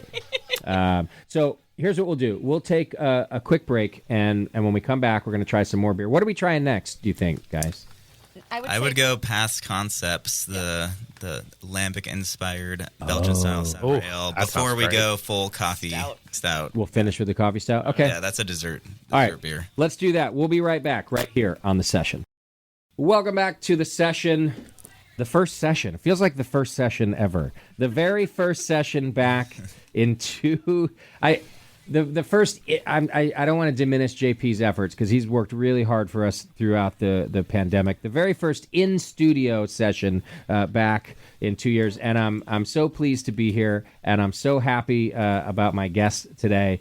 Not just because they're lovely people, all three of you, but also but because the beer is delicious. The beer is just so delicious. It's amazing. And we have more to talk about beer-wise. And plus, we've got some new stuff going on at More Beer, too. But I just want you to know I went back to the Riven as my, cleanup beer. I've got a palate cleanser beer. And then we've got two different tasters in front of us. And one of them is your sour beer, which is called Past Concepts. Is that right? Past Concepts. Now, I say sour beer, but I think this is actually kind of a true lambic, isn't it? We call it lambic inspired. Okay. I don't like to call it lambic just out of respect for the Belgians. And to make lambic, you need to be in that particular region of Belgium. Like champagne. Yeah, exactly. So I always say lambic inspired whenever I'm talking about our beer, just out of respect for them. Totally but it is definitely inspired by the lambic tradition, and that's the goal, is to make beer as good as the Belgians, because we think that the lambic brewers in Belgium are making some of the best and most complex beers in the world, and have been for hundreds of years, and to recreate that is truly difficult. So that's I spent my whole time at Beechwood Blendery just literally. That was the quest, can you make a beer in America as good as the Belgians? And that was Gabe and I set out on that quest. Okay. With the help of Harrison as well. Yeah. And Julian. And that was the goal. And I wanted to, with Wild Fields, we wanted to keep that kind of quest going. I got a little tired of sour beer, to be honest. You know what? So did I. And I was its biggest cheerleader for a long time. And then I got a little tired of it. And I think part of it was because a lot of it was lacking complexity. Like you just mentioned, the Belgians just have this complexity. Is that why did you get tired of it? I got tired because I was making. That's all I was making. I see. Okay. I only made one style of beer for 4 years, and I was drinking it every day. I see. Okay, yeah. But let's backtrack. I was still passionate about it. Blendery quest. Let's go way back to the Beechwood days, before Beechwood Blendery. Lost Abbey days, you mean? Yeah. Yeah. We were at Lost Abbey. Yeah. And we had Sourfest at Beechwood Barbecue. And Ryan found a sixtel of Duck Duck Goose tucked away in the cellar and added guava to it. Was it guava? Okay. The local guy's guava? Some other weird fruit. It was like a guava hybrid or something. Yeah, it was something crazy. And we had Sourfest, and Ryan was like, hey, I found this keg of Duck Duck we called it Duck Duck Guava, is what we had it marketed as. Fun fact, Ryan and I met for the first time at a Sourfest. I don't remember him. He remembers me. Nice move. It was not meant to be. A couple years later, we're dating. Yeah. And he found this sixtel of Duck Duck Goose and blended it with some guava and brought it to Sourfest. And he had to present it on a microphone. Oh, right. Turned bright red, and it was adorable. Early in the days of becoming a brewer. But that's when Gabe was like, if I ever make sour beer with this guy, if I ever make sour beer, I'm going to make sour beer with this guy. Oh, right. Oh, nice. Yeah, I definitely developed a passion for sour beer by working at Lost Abbey. I mean, Tommy was one of the first people to kind of start delving into that. Yeah. Trying to make sour beer in America. He was him and Vinny and all those. And he's just great at it. Crew at the beginning. And so I immediately kind of, at my first sip, the first time you ever try sour beer, what is this? It doesn't really make sense. But quickly developed a palate for it and fell in love with it at Lost Abbey. And ever since working with Tommy there, I've definitely that's been one of my passions in the beer industry. And we both love sour beer. Okay. And especially when it's done right. Like you were saying. Yeah. So this one is done. This is done right. This has all the complexity that I feel like has been lacking in many that I try recently. And that's the hard part, is right. Then we tell people oh, we have a sour, and they're like, I don't do sours. And you're like, okay, I'm gonna stop you right there. Yeah. You haven't done sours. Right. I could almost guarantee the sour you have had is not. It's again the word IPA has been strung so thin, and sour now has been strung so thin. Yeah. And it's no, yours is a kettle sour. No, yours like as a Berliner Yours is Weiss. pure vinegar. Well, sure. Yeah. Okay. Yeah. Whoa, I thought we were Okay. throwing blows here. But as long as we don't name any names. Yeah. But I will say this about because I think what you're saying is that it can open doors, it can be a gateway sour. Yes. But I'm actually and I hope you take this as a compliment. I actually think you have to have a fairly sophisticated palate to really enjoy this sour. I agree. And I didn't like it's sours because for there are years. so many nuances to this. It tastes like a real Belgian one. There's a little pepper. There's a little sour. There's a little farmhouse. There's horse blanket. There's horse cheese. blanket. Yeah, I mean, There's horse cheese. blanket isn't I that. get and so this much one- cheese. Yeah. Right, and so if you're brand new, I don't know that this will be the gateway one, but if you're kind of an experienced sour drinker, it's going to be like such a like a relief. You're going to be like, oh my god, thank you. It's a world class sour, is what I'm saying. Yeah, my concern is just people get worn out trying to figure out what sours are. Yeah, right? yeah, Like yeah, people yeah. make these the word Especially sour is overly just acidic so- beer. Yeah. For a while there, Sure. it was just every sour Every in America sour. was just overly acidic. And hard not to make them though. You really got to know what you're doing. So And yeah, so like please just stop making them if you don't know how to If make them. yeah. Can I just There. please? Yeah, this is good advice. And I like it. I like it. The real trick, and I think what people are lacking, and why a lot of them are too sour, is you need bitterness. Like there needs to be a certain level of IBU I see. to Counter. create not only it controls the acidity, it also adds like a depth to it, a layer to it. And like these lambic beers in Belgium they have a decently high IBU. Like people are making sour beer with 0 IBU because they want their lactobacillus to survive. Yeah. The bacteria that's making beer in Belgium is tolerant to like 30 IBU, 40 IBU sometimes, and you need that element of the beer to make it taste right. Are You're trying to you- make a Belgian style sour beer? Are you using old hops like they do so as well? Yeah, so age. Okay. When we started the blendery, we're trying to like go through and figure out the steps and what's important, and everyone's talking turbid mash. What we really realized though is that aged hops were the key. That's really what you need to be focusing on is like aged hops, IBU level, getting an IBU tolerant bacterial strain, namely Pediococcus, not Okay. Lactobacillus. Okay. That's really one of the main things. The turbid mash, like we don't do a turbid mash. Okay. Maybe, We do a half turbo. we do something that mimics it. So Go ahead and nerd out on that for me. What do you mean? Super hot single infusion and don't rest. So we mash in and like you're targeting like 168 mash temp. I want to say it's been a while since I brewed one of these. And then no rest, just immediately start Wow. laddering. Okay. And, you're just trying to like minimize conversion, basically. Just get a bunch of starch in there. So Oh, interesting. and trying to do a turbid mash on like a system built for single infusion is just I tried it a lot and it doesn't really work. I So see. Unless you have some like system that's kind of built for doing these steps and have like hardy enough rakes to like rake grain when there's like barely any water in it. Right. Yeah. And we don't have rakes. Okay. we don't It's have Ryan rakes. with his arms. Ryan's arm. Yeah. Yeah. And But same thing at the blendery. It was As long as you awful. have a base wort that is high in starches and it's really, to me, it's about the aged hops, the IBU level, and then also the culture, right? You're trying to mimic spontaneous fermentation, so don't do a huge pitch and like expect it to start fermenting the next day. Like we literally pitch super small. Like I'll take some beer off of a barrel and pitch that into the next barrel. We're talking about like minimal pitch rates, like maybe 10,000, 100,000 cells per mil. Like Wow. maybe like 1% of what you're going to pitch on a normal beer. And then let it grow Don't and- expect fermentation for like 5 to 10 days. And because You're you gonna want sweat the whole time. Oh, Like my okay. husband- As a The home brewer, first please time. don't make this and call me every day saying my Yeah. airlock's not Right. moving. Yeah. Yeah, Yeah, why- It's a whole stress period. It's great. It It's took fantastic. it took some leaps of faith when we started doing this. We're like, we just got to trust. Like you read about it, right? Oh, and lambic fermentation doesn't start for 7 days. But to do it as a brewer that's made clean beer, it's hard. You Yeah. have to take this leap of faith. And sometimes Enterobacter will take over before fermentation starts, and you'll have to dump some beer. Like that happens. But there's some tricks to get around that.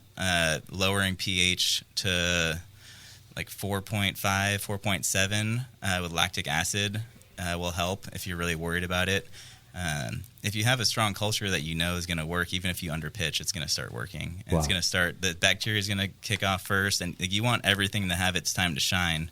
If Saccharomyces just goes crazy, everything else is just going to go dormant. You want to have everything have its period of time to shine. So underpitch, use age hops, and pH, and be patient. Yep. Wow. How old is this lambic? So this it's been a year and a half in the barrel, and then it's been bottled for, I don't know, like 8 months or so. Oh, yeah. So I'd say the minimum amount of time we usually let beer sit in barrel is about a year and a half. That's when it starts to like become a beer, I would say. And then usually up to like 3 or 4 years. Going beyond that, it starts to kind of fall off, I think. But if we're going to do like a goose-inspired beer, we'll wait. And we'll blend some 1-year-old, some 2-year-old, and some 3-year-old lambic-inspired barrels together, and that's kind of the pinnacle of what we're shooting for. So this would be like a 1-year-old lambic-inspired beer. Okay. So you don't think these other breweries doing kettle sours are waiting a year? No. Yeah.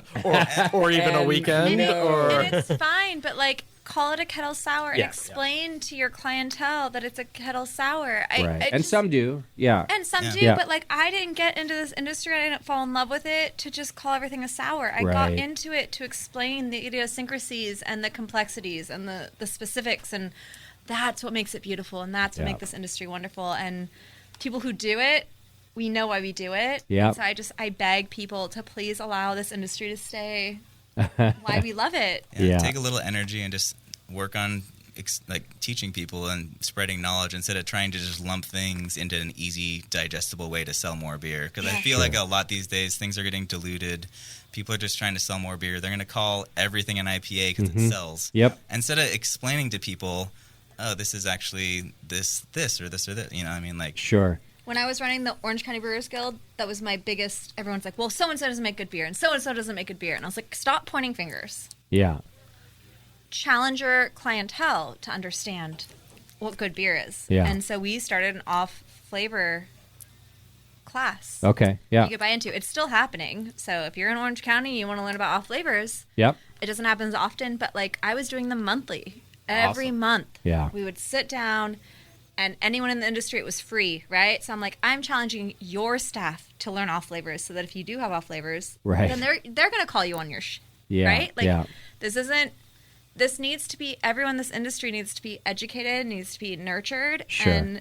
And our staff, like, we do off flavor tastings, and we don't do them as much as we can because it's COVID, but I mean, the goal is to bring people in this industry who love it and who learn it and it's needed. Well, and it's the push and pull of a growing industry like this too. I mean, you're going to have some of your larger breweries who need to sell beer, and changing the name to IPA, as you mentioned, is going to help them do that. But it's a push and pull. It's this back and forth of like, how do we grow while also maintaining quality and education. And my own answer to that is with beer like this. Quality. Like this is, with quality. Because it's really hard to say anything else when it's just that much quality. This is just such a great lamb. Yeah. I rarely tell the story of this, but it was before 2001, before when you could bring beer on a plane, essentially is where I'm going with this. Right. Okay. And so my business partner and I get to go to a wine show in Italy, and we do that, and we're like, we're over here. Let's go up to Belgium. Like, let's check this out. And we didn't make any arrangements. We don't do those things. We were 20-something years old. So we get on a train, get up there, and drink along the way. And then we go to, and we're like, we'll go to Cantillon. Got to go to Cantillon. And so, first off, it's hard to find because it's in the industrial district. Yeah. But we go there, and we do the self-guided tour, and we're like, and try the beer. And I think I'd had, like, Lindemann's Flambois. Yeah, like that's the only like Belgian beer I'd ever really had before with like those type of characters, and I'm like, oh my god, like, and that's what I'm getting, these same flavors. And that day we ended up meeting the owners, and that was cool in its own right, and getting the taste off of barrels, and we bought a ton of beer. So 2 days later we're at Amsterdam airport, and you weigh your bag, and they're like, oh, I can't weigh that much, sir. So I'm throwing away jeans. I'm throwing away sweatshirts. Yeah, I did the same. And we brought back all these big bottles and aged some, and some. We had our employees over to. We lived together back then, and we had our few employees, Brandon being one of them.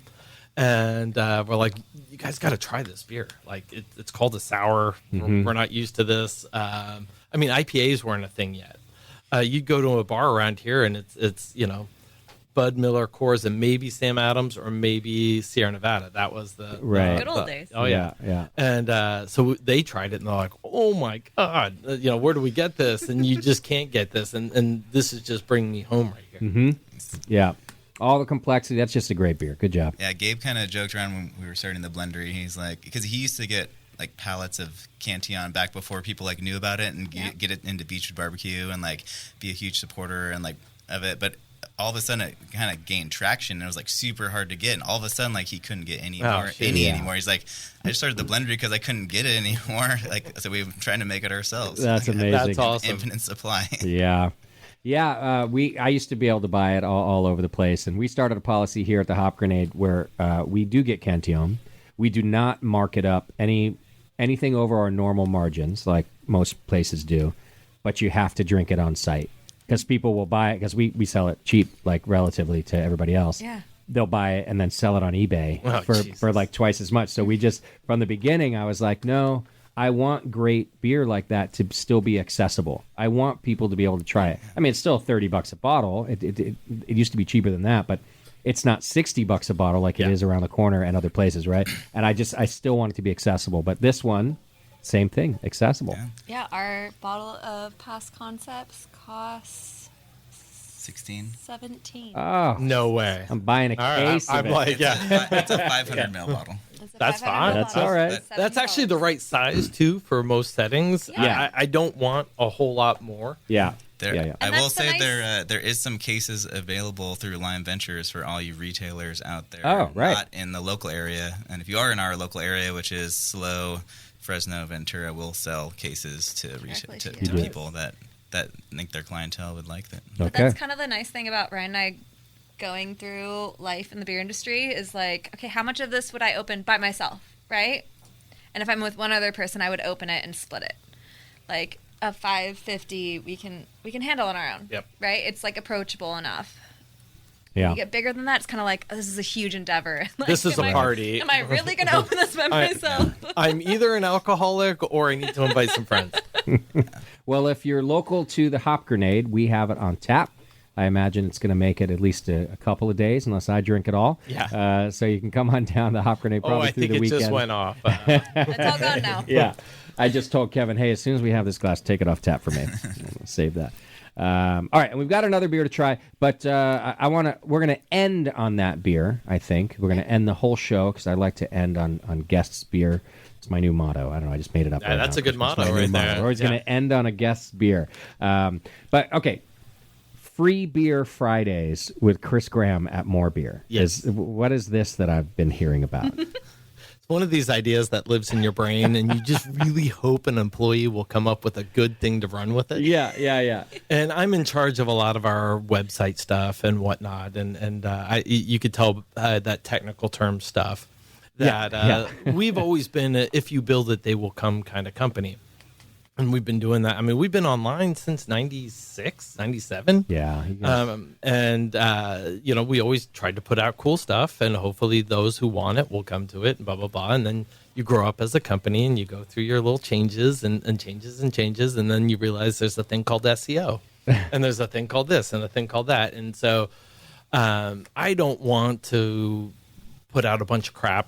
One of the things we did a couple of years ago was bought the old Brewing Techniques articles because I grew up brewing techniques. I was in college and my roommate was a photographer for Brewing Techniques in Eugene, Oregon. So it was awesome. This was a magazine that I don't know about? Yeah, it's older than you too. Okay. Thank you for pointing that out Sorry. to me too. I thought you were with me. I thought we were right on the same plane. This was the 90s.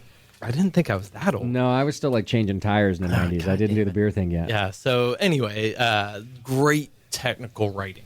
Okay. Mostly geared towards the like 200 breweries. So it's amazing that they failed. Right. Yeah. It's like, who are you writing this No for? audience. Yeah. So we bought them, and people loved that. They're like, holy crap. And then I started being like, well, we know other people who can write. So Vito started writing articles. Other people started writing articles.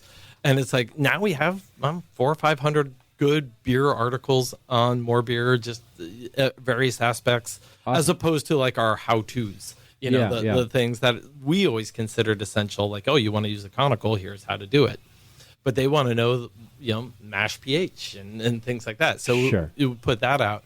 And so, long story short, I used to come on this show. Yeah. When you used to do this show. Yeah. I used to drink too much. Which, it happens. Yeah. And the most fun I had was giving away stuff. Right. And that's why when they said they're going to have a contest, I'm like, what do you want to give away? It's like, I taught for Siebel. My most fun teaching at Siebel was giving away stuff and building that excitement. And so I'm trying to do a whole show around doing that. Giving stuff away. That's awesome. And I think it's we'll do a few other things on the show, but it's going to be short. It's not going to be a long show like this. It's not going to be, you're going to learn how to homebrew or anything like that. And it's video. It's video. Okay. Sorry. You guys built a studio at the new More Beer location. Yes. Well, I did some consulting, but I haven't seen the finished product yet. So I got to come check. So you guys, you now have a video studio, and you're going to do short videos. And I don't even know if I'm going to use that. I might use my backyard because I want to do more. Like, if you don't mind me doing it here some days. Yeah, heck no. And it's going to be 5-minute videos. I might come down to see you guys. Road trip. And the whole thing is essentially every week we're going to give away beer, and instead of beer that's brewed, we're going to give you a homebrew kit. Nice. 5-gallon ingredient kit, and you make the beer. And so we're going to feature different kits that we sell. We partner with breweries sometimes, and maybe we can do that, which would be awesome. Yeah. I selfishly want that check pills. Yeah. But, we're going to be giving away that every week. That's easy. Then every month, we're going to have something bigger. The cannula we talked about earlier, a brew system, and then the goal is to build that audience up. Build, the more people we have listening, the bigger the prizes will be. I want to get you involved in one of the bigger prizes. Oh yeah, I'm down. We have enough friends who do this that I think would make that prize fun for someone. Yeah. So that's kind of the idea, and we'll have a little segment on what's new at More Beer, what new products we have. Freaking 10,000 some odd products online now. Wow. I can't keep track of them. It is really crazy how much you guys have grown. I brewed on Mount Whitney, 5, 6 months ago, something like that. And my business partner and I hiked 40-something miles and brewed on the top and fly fished for golden trout. And it was an awesome experience. Yeah, but I'm it's not funny. doing any of that with you. Oh, come on. No. The RV doesn't go that far. No, exactly. One of the funniest parts was I'm like, we need to find a way after we have this boiling wort, how we're going to get it down. Because I don't want to bring a fermenter. Like, that's just extra weight. You're at almost 15,000 feet. I'm kind of fat. I'm kind of tired. Like, I don't know how that's going to go. And of all things, we have our shop tied into our Facebook feed. And there's a product that's this like bag that's rated for boil that's made by one of our vendors out of Australia that you just hot pack right into. And I'm like, we sell that? Yeah, you don't even know. And the second I did that, I'm like, we need a show that we introduce all the new stuff we have, because if I don't know it, this is ridiculous. How are my customers supposed to know about it? So that's kind of the idea. And along the way, giveaways, coupon codes, all the fun stuff that we want to encourage what you used to have, which was that live listenership. Yeah. And we're not going to do it live. We're going to do it recorded, but drop it on Fridays. Okay. Noon on Fridays, Pacific time, 3 in the Eastern. And it's going on your YouTube page? Or it's going to go on a YouTube page. Okay, got it. So the More Beer YouTube page. And when has it started already, or it's about to start? No, I just gave it all away. All the possibilities. What are we My giving? competitors are about to launch this. And it's going to suck. What are we giving away tonight, Chris Graham? What do you want to give away? Well, we should give away a beer. We just talked about Free Beer Friday, so let's do we'll do a beer kit, right? Let's do a starter kit, because you have a lot of people who don't brew. That's true. I do now. Yeah. So we have a starter kit that has, for me, this is crazy as your first batch of beer, but we have a Pliny, because Vinny gave us that recipe. Yeah. And we have a starter kit with Pliny. So let's give that away. Okay. What should be the way they get it? Let's make it easy on me. I'll take care of the work. So the first person to email Chris Graham at freebeerfriday@morebeer.com. And you have to, here's the email. Here's the word you have to say. They have to be exact, Chris Graham. Write this down. Oh. I love Chris Graham. I heard him on the Brewing Network. Do they have to spell Graham correctly? Yep. Yes. It's like the cracker. Yeah. Yeah. Is that the subject? Or None of this, everybody gets a trophy shit. You got to say what I just said. I love Chris Graham, and I heard him on the Brewing Network. And you're going to send that to email address freebeerfriday@morebeer.com. Is that right? Yep. Okay. And I wrote it down, believe it or not. The first one to get that right. So you had to have had not too many beers tonight. Do we have a drunk of the week? I miss all these old things that we used to have. I know. We had so many. No, we're going a new direction now. All right. That's you know what? I think the drunk of the week was a bad idea. It was a great idea it had its run. And look, it's kind of like, it's just like growing up, right? We all did dumb. Like when you and your business partner lived together, your lives were very different than they are now. Yes, fair enough. And the show has to reflect that as well. His wife got pregnant and I moved out. Right. Good. Smart. And respectful. Good on you. All right. So we're giving away a Pliny starter kit. I love it. Well, let's do another one. Okay. What else should we give away? A crowler maker thing? Oh, you're going big. I mean, he's had a couple beers, right? You got to just throw it out there. No, let's save that for your next appearance. All right. Let's do that because you're going to be Chris. So I have talked Chris Graham into appearing with me. You know, not every week, but I just said, hey, I really would like it if you wouldn't mind coming in and hanging out and being. I'm going to have a rotating set of co-hosts from now on. That's just the way it's going to go. I think it's fun. I think it keeps things fresh, and so Chris Graham is now part of that rotating deal. So and you keep me married by rotating. Yes, exactly right. Yeah. So let's do the crowler thing next time. I like that. I don't know. What are you excited about? What's in the middle there that you're excited about right now? Oh, there's so many good things. You guys really have a lot. I just went shopping at your store the other day. Yeah. I was just, like I said, I was just there for Sankey Taps, but I'm looking around. You guys have kegerators galore. Those didn't used to exist. That'll be another big giveaway we'll do, but that's got to be for something big. Yeah, for sure. That's just can't be a random. I'm not Chris Graham, and I heard him on the Brewing Network. I'm just pointing out the amount of cool equipment that exists now is just so different. So walking through your showroom now is different than before. I have water filter kits that could easily be used as a Randall. My middle name is Randall. Oh, well, there you go. I love this. Our jockey boxes are from morebeer.com, and we love them. Which one? Aren't they nice? I don't know. Jockey They're red. Boxes. Are they our new? Oh, they're the red one. Gotcha. Yeah, they kind of have the tube that coils inside, and you can pull it out. Yeah, it's Yep. I looked around. I'm like, these are definitely the ones I That want. was the best. That's interesting. Yeah, That's what I have, we too. also have more of the newer style too. Yeah, the newer ones are sweet. What are those What called? are the newer ones? Comos brand. That's what they are. What do they Yeah. do? They're cool. more like the commercial style. I love those, the 50-footers of 3/8 because I can serve homebrew on them at my normal pressures. I don't have to crank it up to get it through there. Yeah. But the other ones we have are more for commercial brews for an outdoor event like Justin does, and they're a little more efficient in the transfer of temperature. Yeah. And they're a little more polished looking, and they look sweet. I like them because they look cool. yeah, and they hold temperature better. But I mean, who's really serving beer for 9 days or whatnot, except Burning Man or whatnot? Yeah, when we go to Burning Man, it's a whole nother story. Then it's another story. well, Justin and I have those stories too, but we'll just keep We're both retired from our Burning Man We are days. not retired. We are going to be first. Well, I'm going to be a firstie, so we'll sync up with you guys. You're not going this year, or No. are you okay? But it's on your agenda, is what you're saying. The fact that we haven't gotten a text message that the brewery has lost power or Right. isn't on fire is very surprising. makes you think, yeah. So Justin went to my wedding, which happened to be on the same weekend as Burning Man, which I almost lost one of my best friends, Oh, no. Doc, because I did my wedding on that weekend. You didn't check those things? Oh, I know what I was doing, but you don't always get to choose. You are in a partnership. It's a hard conversation. Yeah, and so Doc and Justin got a plane from Burning Man, literally from Burning Man On the dirt to Reno. Nice. for the wedding. Then a rental car like a Mustang or something, and then fly down to where my wedding was in South Lake Tahoe, Yep. where we had no hot water in the hotel because the power went out. Yeah.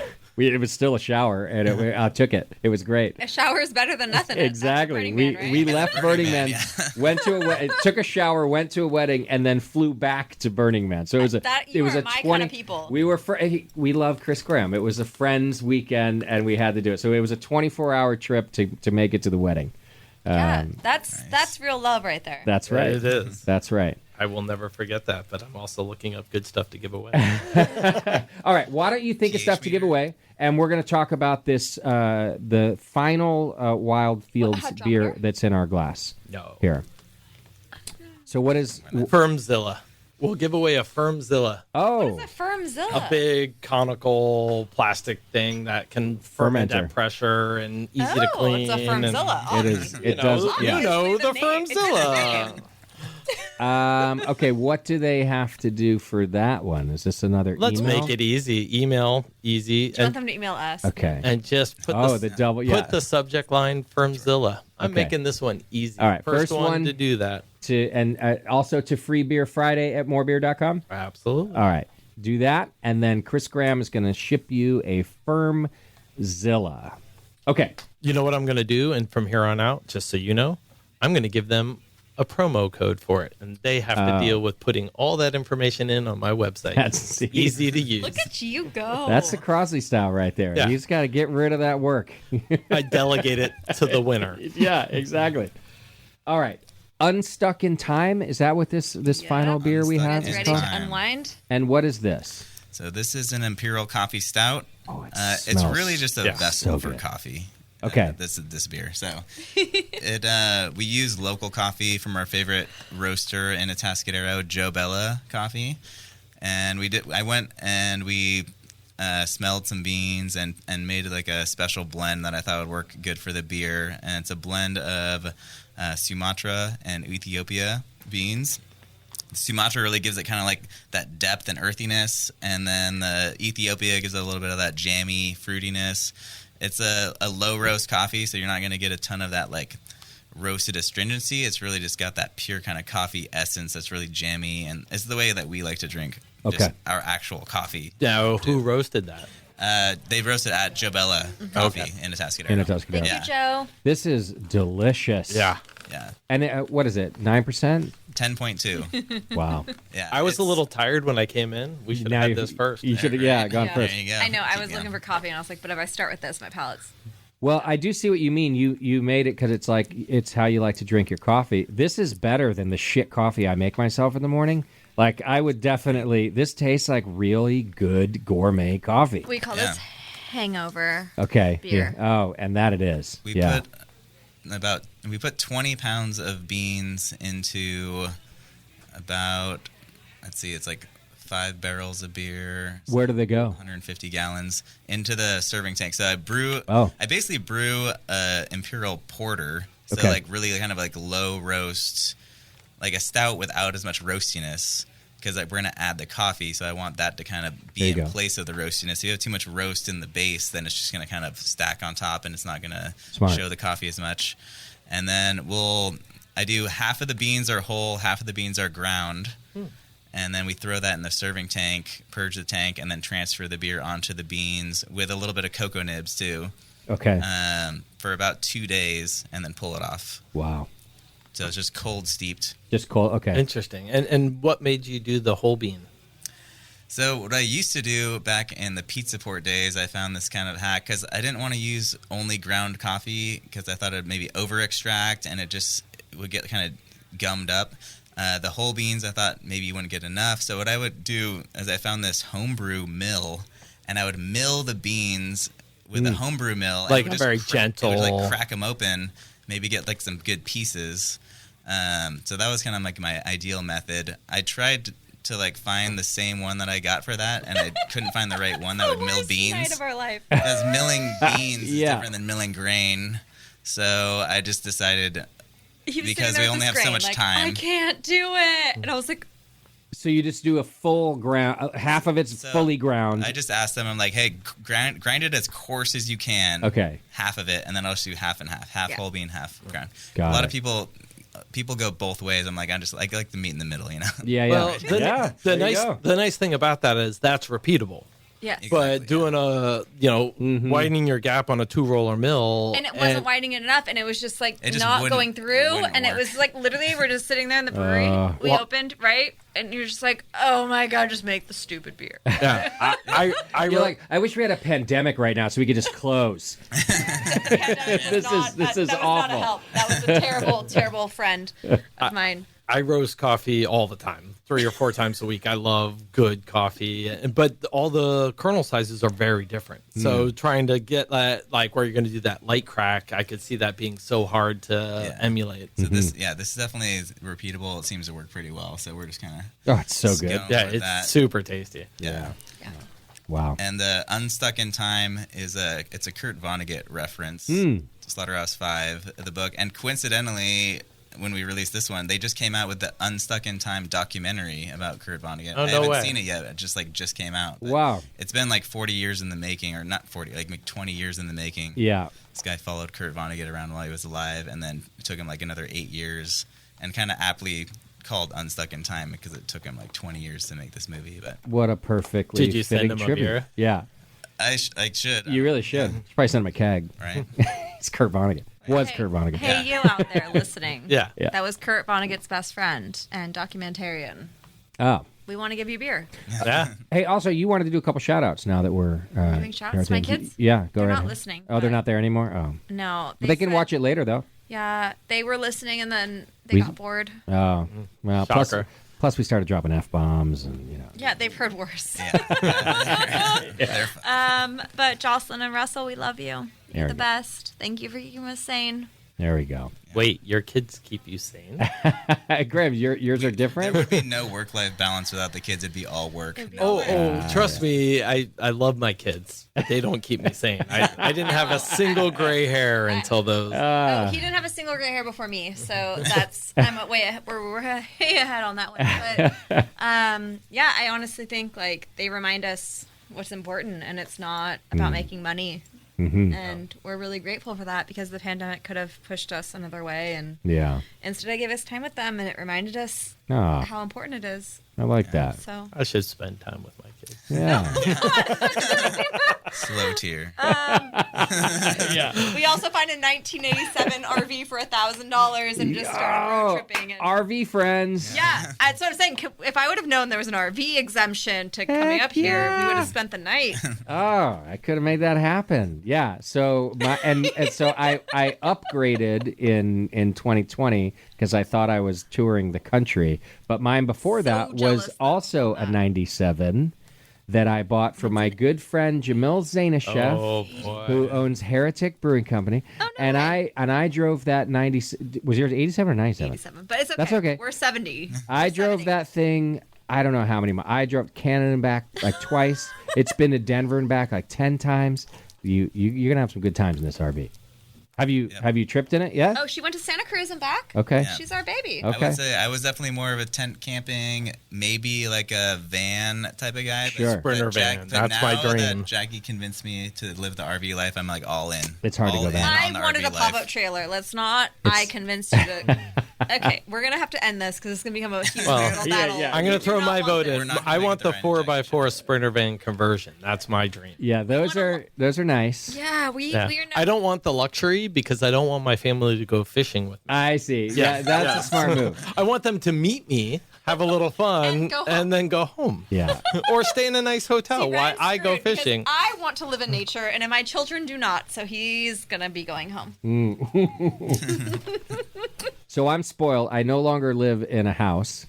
So instead I have You don't hear that phrase that That's- way yeah. so often. I no longer live in a house. I'm spoiled. I I live no in my yeah, right. They don't usually match. But here's why I'm spoiled. But you're not because I driving have all three types of adventure vehicles. So I have the RV that I live in and that I use for long trips.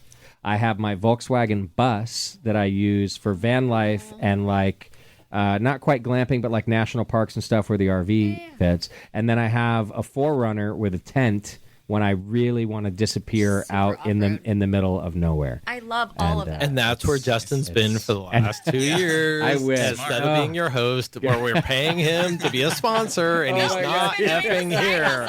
Which is what we've been doing, which is like, I do all the jobs for everyone. I do wish that's exactly where I've been. I did take. I will admit, I took one good solid road trip, thanks to our mutual friend Chris White. He got married in Texas. We RV caravaned, and then I extended the trip another month or so. That's awesome. That was the best I did. Okay, things are coming to an end here on this show. Just for tonight this time, so that's happy. And I'm so glad that you guys, all three of you, are my guests, my first guests back. I'm excited to be back in the studio. I think we're going to have a lot of fun in here. I've already got a bunch of guests lined up, and this was a good icebreaker for me to kind of dust off the cobwebs. I hope that you two don't mind being my first guest and that I had to kind of shake it off with you all. But I'll tell you, you helped because the beer is so damn good. Oh, God. And here's why I say that. We've had some bad beer guests in here before. Well, when I'm on top of my game, I can make anything sound good. Well, that's not the... But tonight, I'm going to be honest with you, I wouldn't have been able to do it. I would have been like, oh, gosh, that's an IPA. Like, I'm not there yet. I'm like getting back in my seat, and the two of you made it super simple on me, and I appreciate you for it. Wait till you have this for me, though? Wait till you have your first bad sour.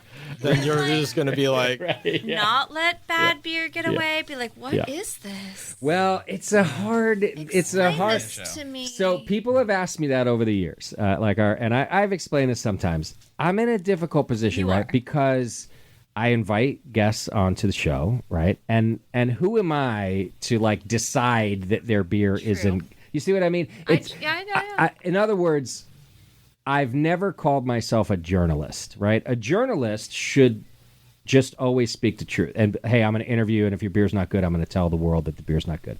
But I'm not really that. But I'm kind of an entertainment host where I'm here to facilitate the speaking of beer. So I don't lie to my listeners. I'm not saying I do that. But you can, if you were to go back and listen, you can tell the difference between a brewery like yours and the way we speak and the questions I ask, and a brewery who I'm like, okay, let's keep it moving. Well, I talked a lot more shit about Ryan Fields if I would have known the tone we were going In reality, though, how many bad breweries have you really dealt with? Not many. It's been pretty small amount. It's a small amount. It's a small amount. And bad's also a tough word. Because, look, we could all grow. We all have room to grow. We all can improve. So it's probably a more accurate thing to say I've had plenty of breweries who've had room to improve. Sure. And those of them that are super open-minded, that's actually also an easy interview. Yeah. But there are some who have room to improve that aren't as open-minded, and that's a tough interview. So you knuckleheads out there, we're going to crack it open in 2022. Yeah. Get ready. But I've got a great lineup of breweries. I'm so glad to start with yours, and it just made it easy. Chris Graham, thanks for being back in the studio with me. Hell of a start, dude. This is great. Yeah. It was a good time. I was like, the show is only going to take an hour, and that's just... All you got to do is order my Uber, and we'll be good. Done. There's an RV in the back. And there's an RV in the back. I really should have had now that I know, next time, Dude, we're RV friends now. This is a whole game changer. Yeah. The longest it's... Honey Buns is on her way. I did want to mention really quick that you guys have a collaboration beer that's coming out. Oh, yeah. Right? With Gamecraft Brewing? Yep, it's lagering in the serving tank right now. It's an Italian Pilsner featuring Hallertau Blanc hops. Okay. We dry hopped with Hallertau Blanc. It's called Choose Your Character, and we're going to release it probably next week.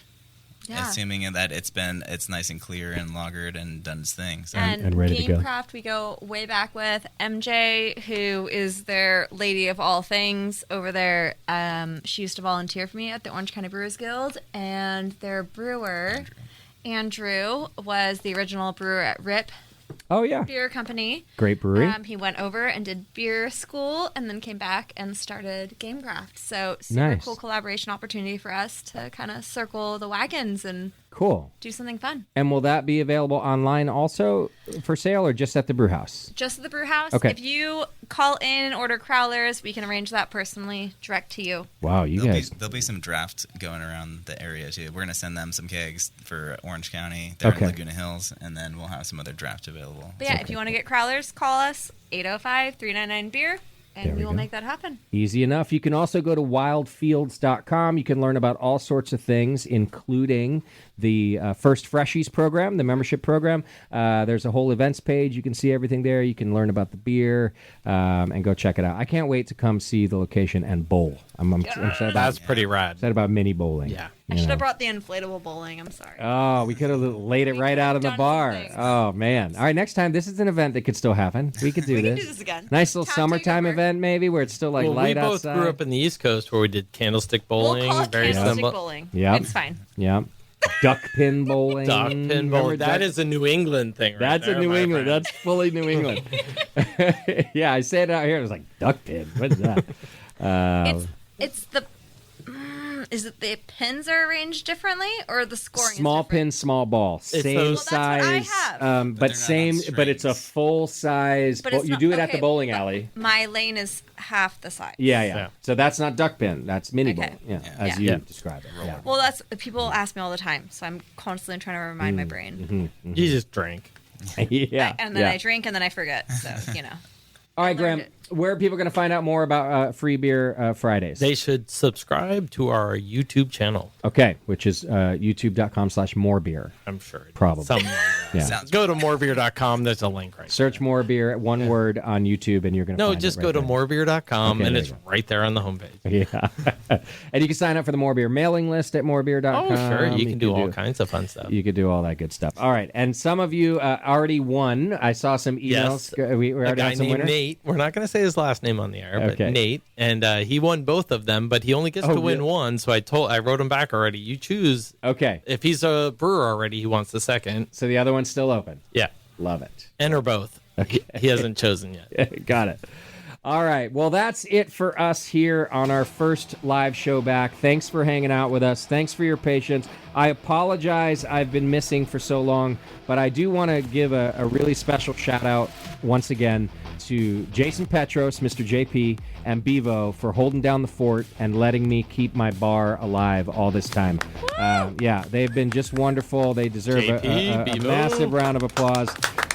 They're not gone. They'll be back here too. I'm just kind of getting back in the driver's seat to get back in the driver's seat and Show have 'em some what's fun. right. Yeah. All right. I'm going to go have another Wild Fields beer before I leave the Hop Grenade tonight. Thanks for tuning in, and we'll see you next week with Arizona Wilderness. Bye, everybody.